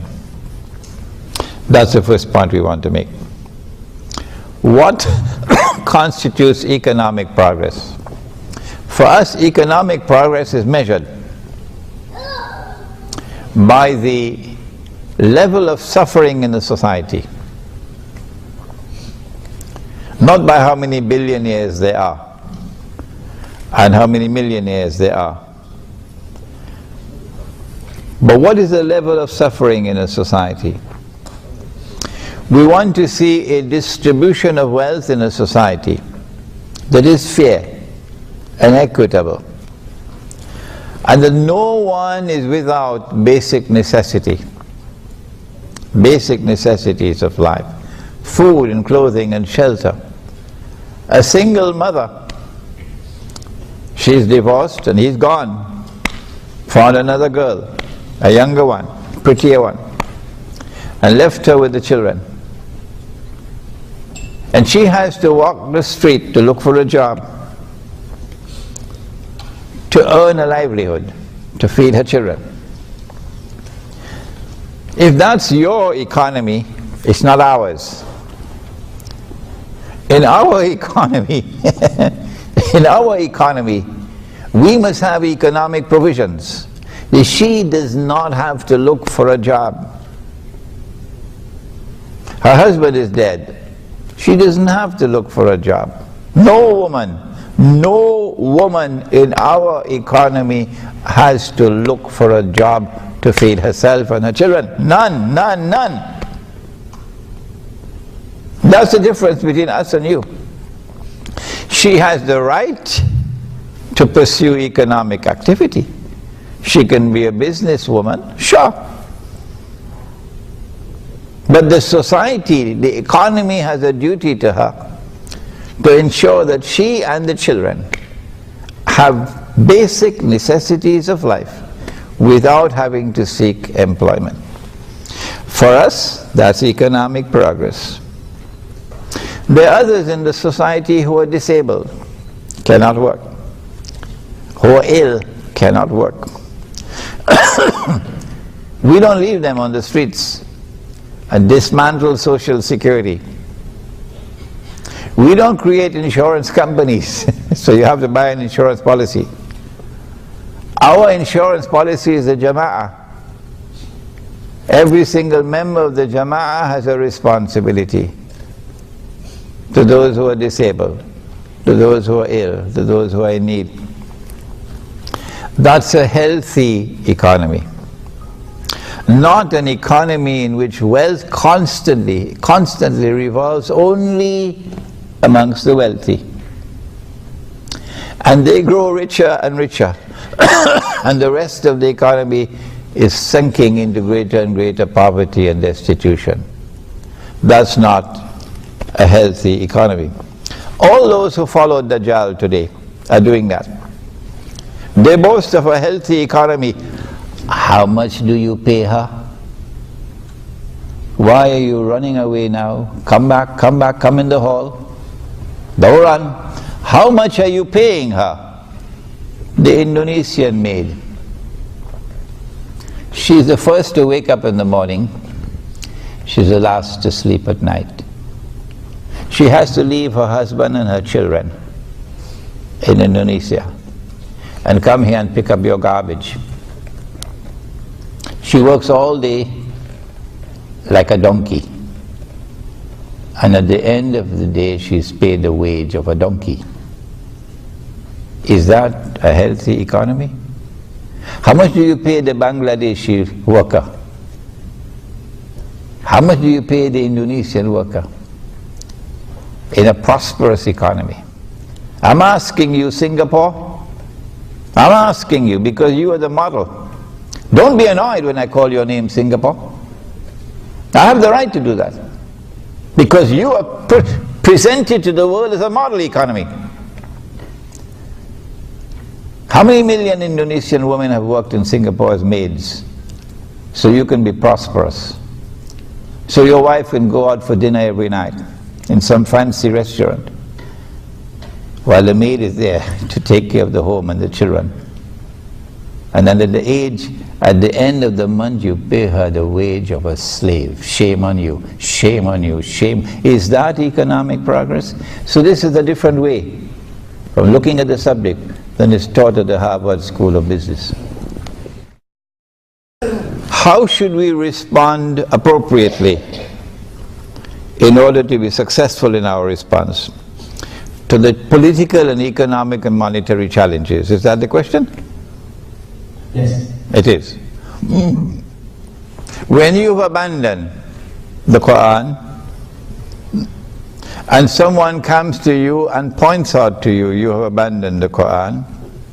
When you've abandoned the Sunnah of Muhammad alayhi salatu wasalam, and someone comes to you and tells you this is what you have done, and you recognize it, then what should you do? The answer is you must make tawbah. Tawbah means to turn around, to turn away from that and to turn to Allah and His Messenger. You would have been doing that a long ago, all of you. This ummah would have been doing that if the scholars of Islam had done their job. The reason why we are failing and failing and failing, constantly failing, is because the scholars of Islam have failed and failed miserably. Fail on the political front, on the economic front, on the monetary front. And so my answer to you is, we need a new generation of scholars of Islam. We cannot get that new generation of scholars of Islam with our existing institutions of Islamic learning. No. We have to create a new world of Islamic scholarship. I'm hoping and praying that the internet can help us as our message reaches the young people in different parts of the world, that they may grow tomorrow to be the scholars of Islam who will lead the ummah back to the Quran and to the Sunnah. Okay, is it possible that part of the strategy for bringing about a substantial reduction in the population of the world could be a medical attack? Change the word medical, put the word biological. Biological. Yes, you're right. The Prophet said, alayhi salatu wasalam, the Arabs are going to be wiped out by plague. Long ago they used the word plague. Now we use the word epidemics, like swine flu virus, like, is it H1V1 it's called? Am I correct? H1N1. Huh? H1N1. H1N1, or whatever it is. These are AIDS, these are viruses. Some of them manufactured in laboratories. He said the Arabs are going to be wiped out by plague. That destruction of the Arabs is coming. It has not come as yet. The world is going to see biological warfare being waged to effect a substantial reduction in the population of the Arab world. He said that at that time, when plague attacks the Arabs, that neither plague nor Dajjal can enter Medina. I don't know, check the booklet at the back. Medina returns to center stage, you'll get the hadith there. It is either Medina and Makkah or Medina alone, I can't remember now. And so once the biological warfare starts, you'll see Arabs flocking to Makkah and Medina in order to survive, not to die. Because the Arabs are going to die the way sheep die in a plague, said the Prophet ﷺ. Okay? Neither Dajjal nor plague can enter Makkah and Medina. And so if you're in Makkah and Medina, you'll survive. And if not, you're most likely going to die. At that time, Makkah and Medina are going to return to center stage in the world. Because Nabi Muhammad ﷺ said that this is going to happen, and look, it is happening now. So biological warfare is coming, and it's going to be spectacular, and it will validate the truth in Islam. Well, I did mention earlier that Dajjal said to Tamim ad-Dari that when I am released, I'll enter every town and every city. But he didn't mention kampung. He didn't mention villages. And so there is greater security, there are greater chances for survival. For example, from biological warfare that's coming. If you're living in the remote countryside, in small communities, the bigger the city, the less your chances of survival. And so Dajjal has been causing the countryside to be vacated. And all of the countryside is moving to the city. And he does that through the economic weapon of riba. You can only get a job here. I met this man from Terengganu. His wife lives in Terengganu with 10 children. MashaAllah. He's driving a taxi in KL, whereas he should be in Terengganu with his 10 children. He cannot earn a livelihood in Terengganu, it's in KL. So this is how Dajjal causes the countryside to become vacant, and all of mankind moving towards the cities. And today he has succeeded to such an extent that we have what is called the mega cities. 20 million people in a city. Dajjal is rubbing his hands in happiness and glee, because it's easier for him to control you, it is easier for him to brainwash you, it is easier for him to destroy your faith and also take your life if you're living in the big cities. And far, far more difficult for him. He gets a headache, he needs Tylenol tablets when you're living in small communities scattered all over the remote countryside. So that's the first thing we say. And our strategy is to build Muslim villages in the remote countryside. But in order to protect ourselves from those who will want to destroy us and make it as difficult as possible for them, that they'll pay a terrible price if they come to destroy us, we say that in our Muslim village, only the Quran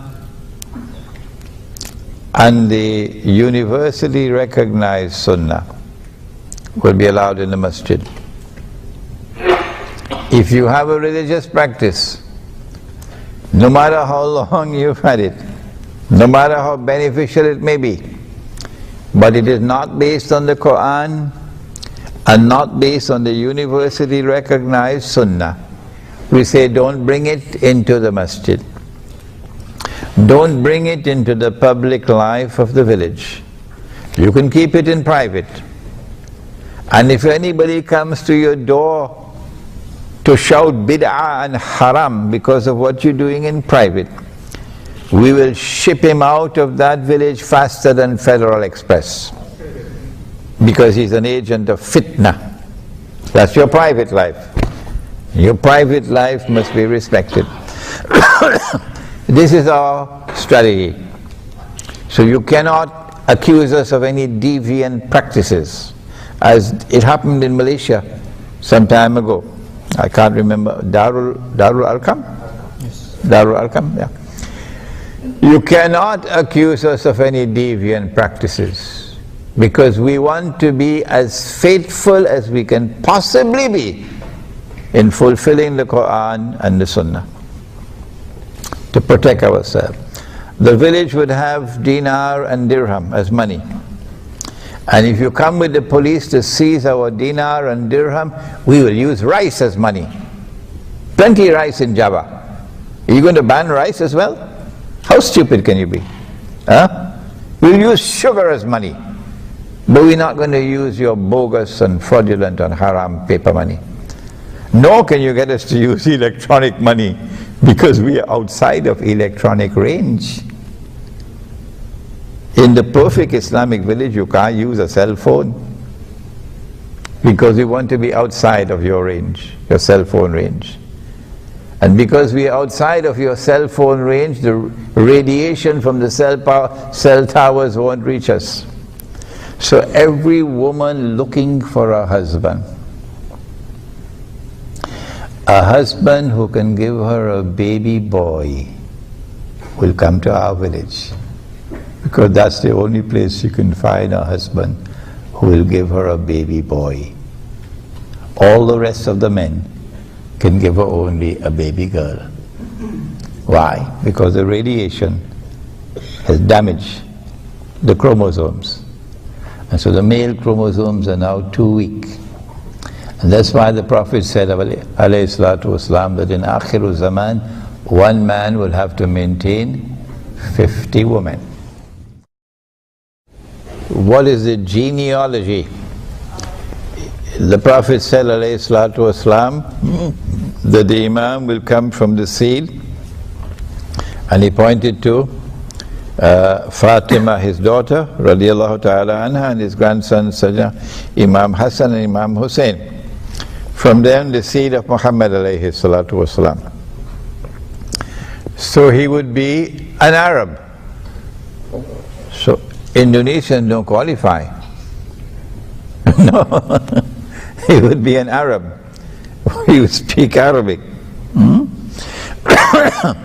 That's his genealogy. But I am anticipating that the Israeli Mossad has already created an Imam al-Mahdi, and the CIA. And as soon as Iran is attacked, that manufactured Imam al-Mahdi is going to emerge.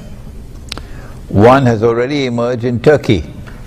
Fellow has written large numbers of books, and he's very popular on cable television and so on. Yeah.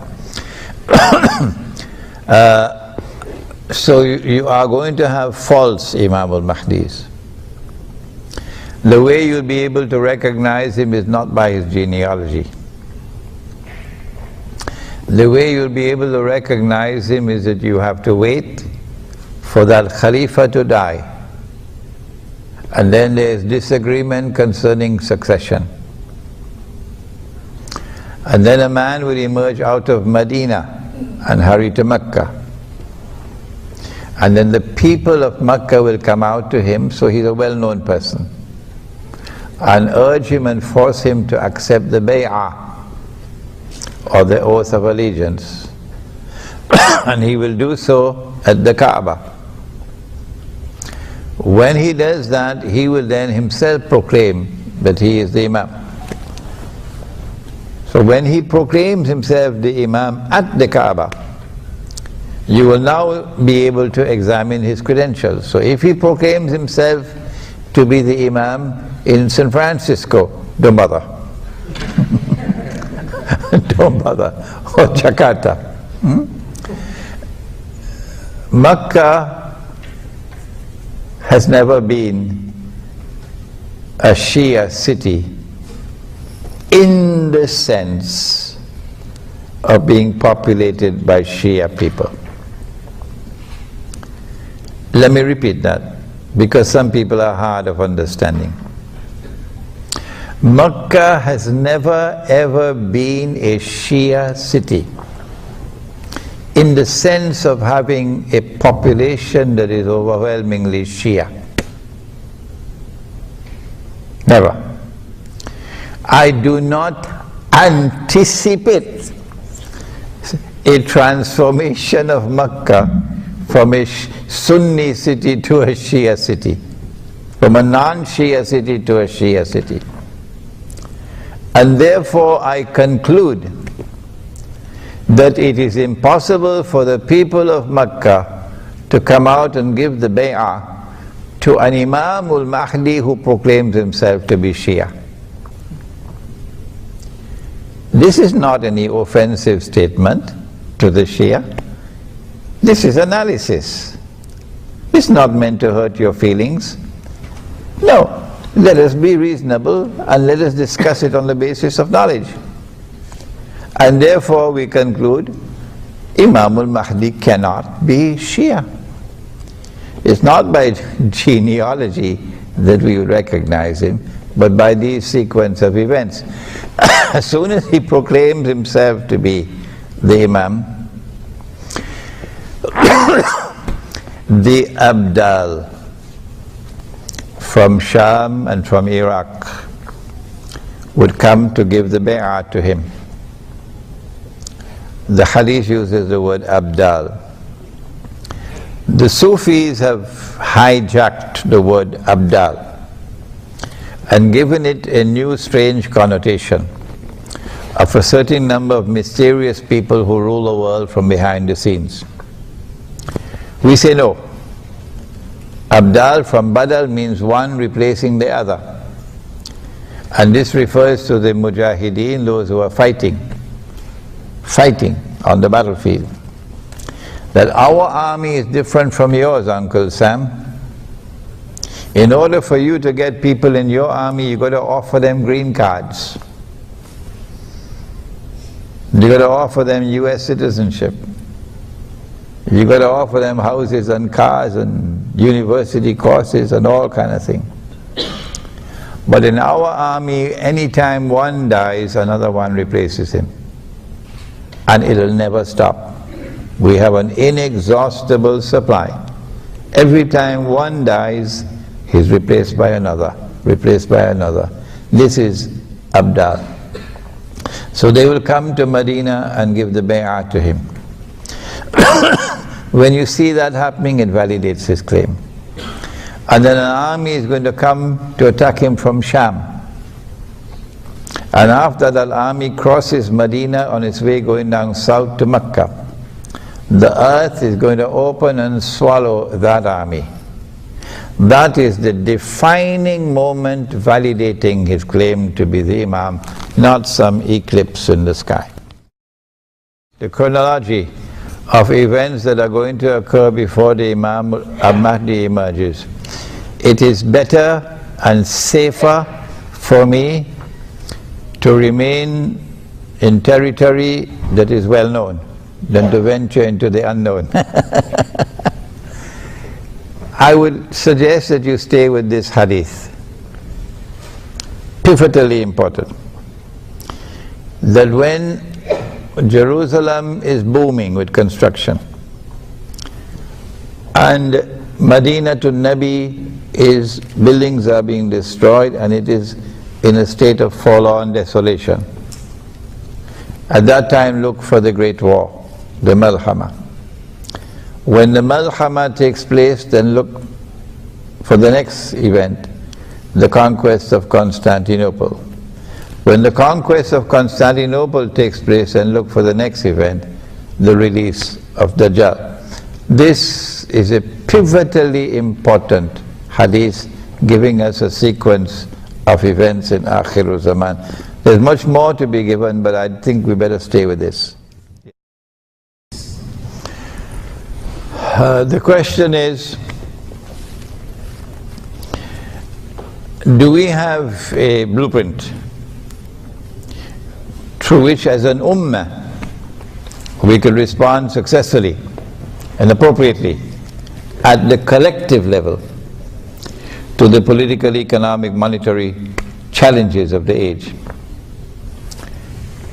We do have a blueprint. I said the Quran and the Sunnah. But you don't have people to implement it. Who are those who can implement it? The scholars. Blind can't lead the blind, can they? Are they equal, those who possess knowledge and those who don't? Scholarship in this context begins with the Quran, not with a degree from MIT. MIT is the last place to go to study the Quran. Huh? Massachusetts Institute of Technology, MIT. The institutions of Islamic learning which teach the Quran and teach the Ahadith do not do so in a manner which will allow the Quran and the Ahadith to explain the reality of the world today. No, they don't. So the people who are graduating out of these institutions, the Maulanas, the Muftis, the Sheikhs, the Shuyukh, are at sea in respect of Dajjal's modern age and are responding to it consistently, inappropriately. Look at Ikhwan al-Muslimun in Egypt. Look at Ikhwan al-Muslimun in Egypt, or Nakhla in Tunisia, or the party in Turkey.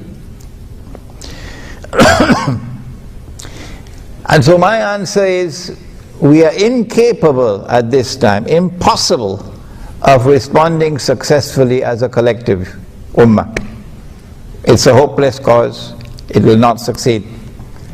You cannot overturn the existing political system.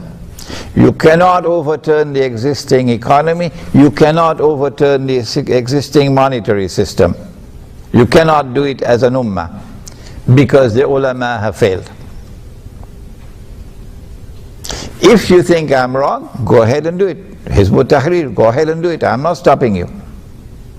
Well then, if we cannot succeed with a macro response, what else is there left but a micro response? I've been saying this for 15 years now. What is the micro response? The micro response is to go somewhere on Allah's earth, no matter how distant it may be, no matter how remote it may be, and go and establish the deen. Establish Islam, a small community in the remote countryside, and let people come and see this is Islam. The ruling party in Malaysia, the ruling party here, they can't do it. But you and I can do it. And guess what? Suratul Kahf of the Quran tells us, this is the surah of Ilmu Akhir Zaman, Suratul Kahf. I have the plan to write a quartet of books on Suratul Kahf. Quartet 4. Alhamdulillah, I've written 3 already. The first book is the tafsir, Surah Al-Kahf, the text, translation and commentary. We have it outside. The second book was the ta'wil, interpretation, Surah Al-Kahf and the modern age, and that book answers your question. That when the young men in that city were faced with the shirk and could not overturn it, instead of compromising, they decided to withdraw. And when they withdrew from the city, they fled to a cave.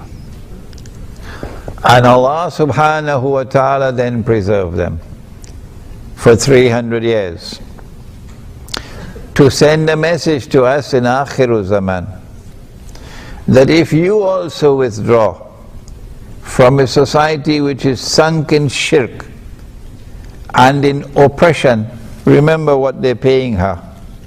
They're paying her the wage of a slave, the Indonesian maid. When you withdraw from that society and you withdraw to the remote countryside to build an authentic expression of the truth which has come from Islam, وَإِذِ اعْتَزَلْتُمُوهُمْ وَمَا يَعْبُدُونَ إِلَّا اللَّهَ فَأْوُوا إِلَى الْكَهْفِ. Allah says, يَنْشُرْ لَكُمْ رَبُّكُمْ excuse me, يَنْشُرْ لَكُمْ رَبُّكُمْ مِنْ رَحْمَتِ. Allah will shower you with His mercy. That's your guarantee. An authentic expression of Islam at the micro level. And Allah will protect you. Allah will protect you. That Muslim village has to bring back authentic Islam.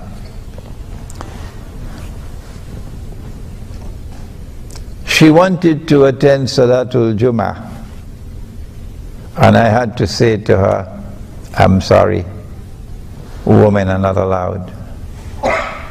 They have enough money to build the Twin Towers, but they can't build a masjid with enough space for women. So women are not allowed in the masjid. She said, that's dangerous. You're going to pay a price for that tomorrow, when you deny women the right to come to the masjid for prayer, because Allah's messenger gave him that right. So in our village we have a masjid where women can come to the masjid for Salatul Jummah as well. And when she comes into the masjid, Allah's messenger has said to her, when you go down in sajda, you must remain in sajda longer than the men. Did you know that? When last did any alim tell you that? Why should you remain longer than the men? Because some of the men may not have enough cloth to cover themselves properly. And if you raise your head too soon, it might be an unwelcome sight. So there was no barrier. Women were at the back, men at the front. If you want to put the woman at the front and the men at the back, you know what's going to happen. None of the men will pray. So, women at the back and men at the front, so the men could pray. And there's no barrier in between. No partition in between. No curtain in between. None. So men and women prayed in the same space, not in two separate spaces. So when the Imam is on the mimbar, the woman can see her, the woman can see him. This is authentic Islam. And when the salat is over, the men keep sitting so that the woman can leave. You don't leave at the same time. This is Islam. And this is what we'll recover in a Muslim village. And if any woman comes to the village, not all women are beautiful, are they? Not all women are young, are they? Any woman comes to the village and she says, I want a husband. Somebody will have to marry her. Rather, somebody will have to offer to marry her. She has the right to accept or not to accept. But somebody has to offer to marry her. So if you say, well, I don't want my husband to take another wife, because your head has not as yet been able to bow down before Allah and His Messenger. No, that arrogant, stubborn, obstinate head of yours refuses to bow to the Quran. Then we say, stay where you are, don't come to the village, because you'll only corrupt our village. So nearly all the men in this village are going to have more than one wives. So if you are comfortable and happy with a single wife now, it's more convenient to have one wife, less expensive as well. That's going to go when you come to the village. Because we are going now into a world in which women are going to outnumber men. And a woman has the right, among the different rights that Allah has given to her, one of the rights that she has is a right to a husband. To maintain her, to guard and protect her.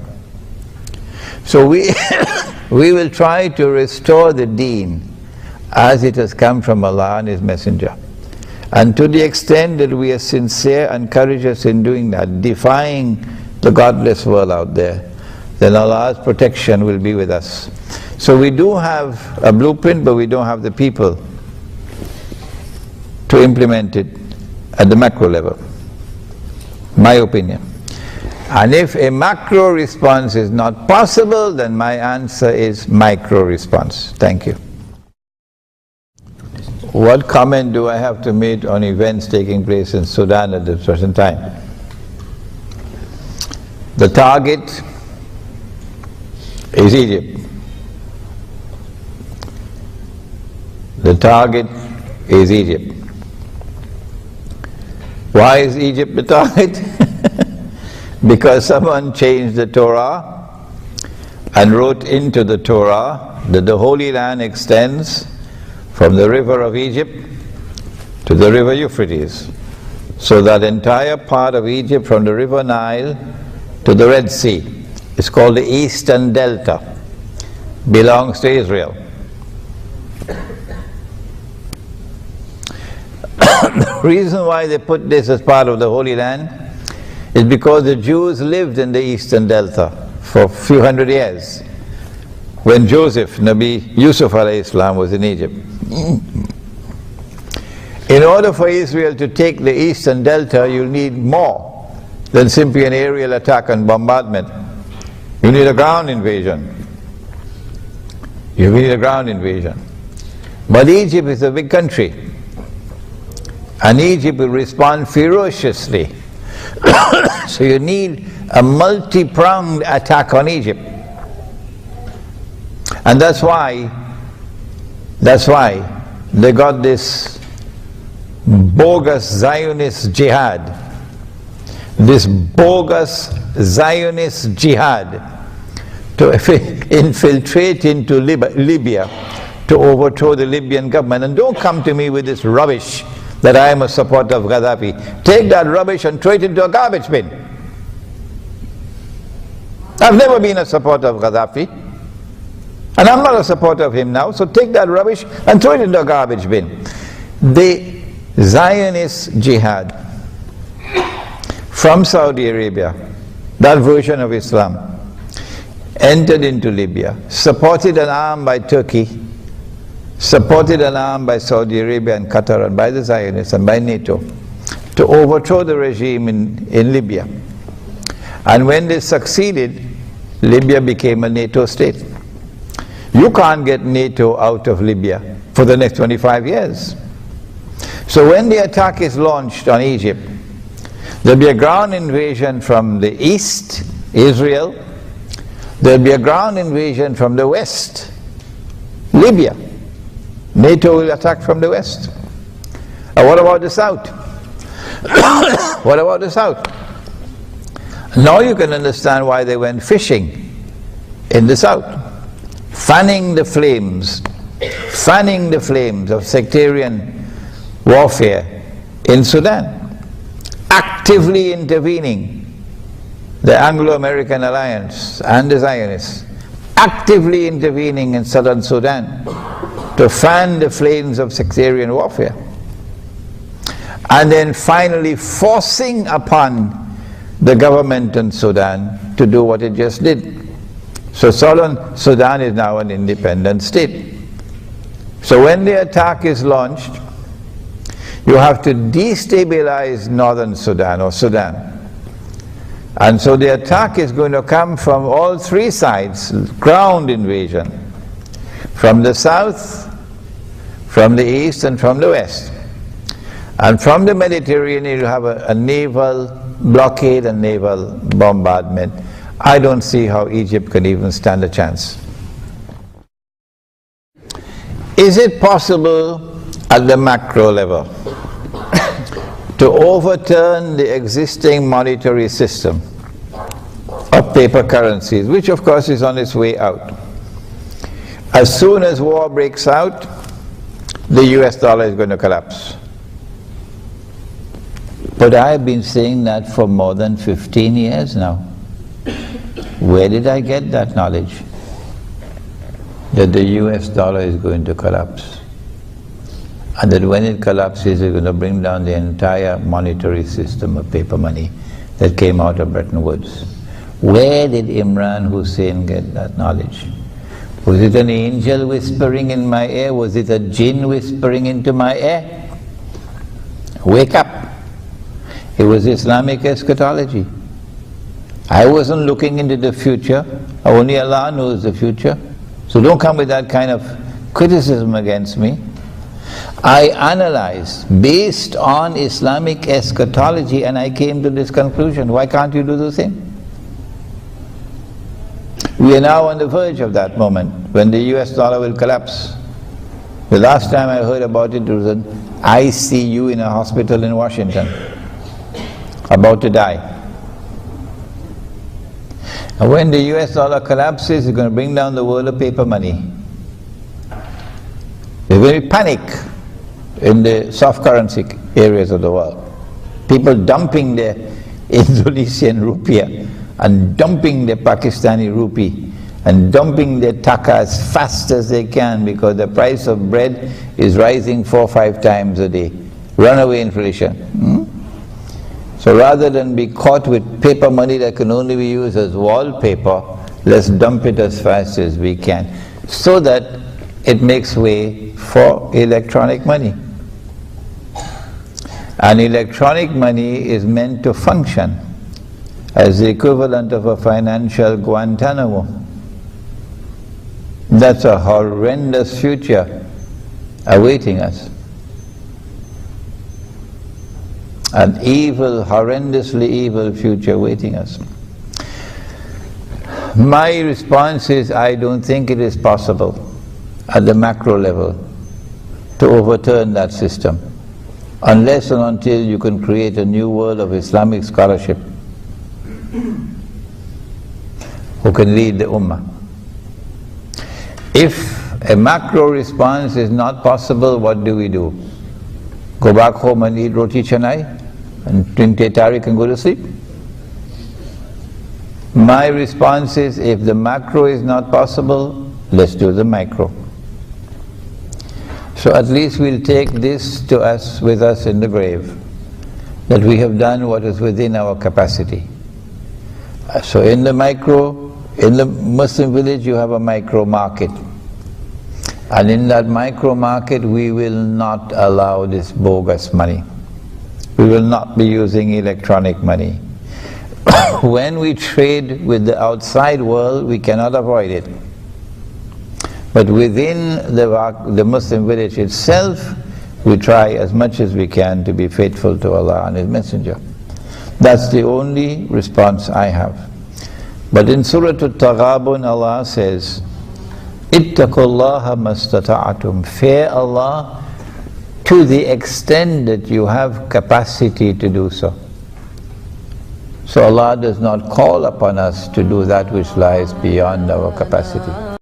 So within this context in which the world of Islamic scholarship has failed and failed miserably and embarrassingly, this is the only alternative that we have.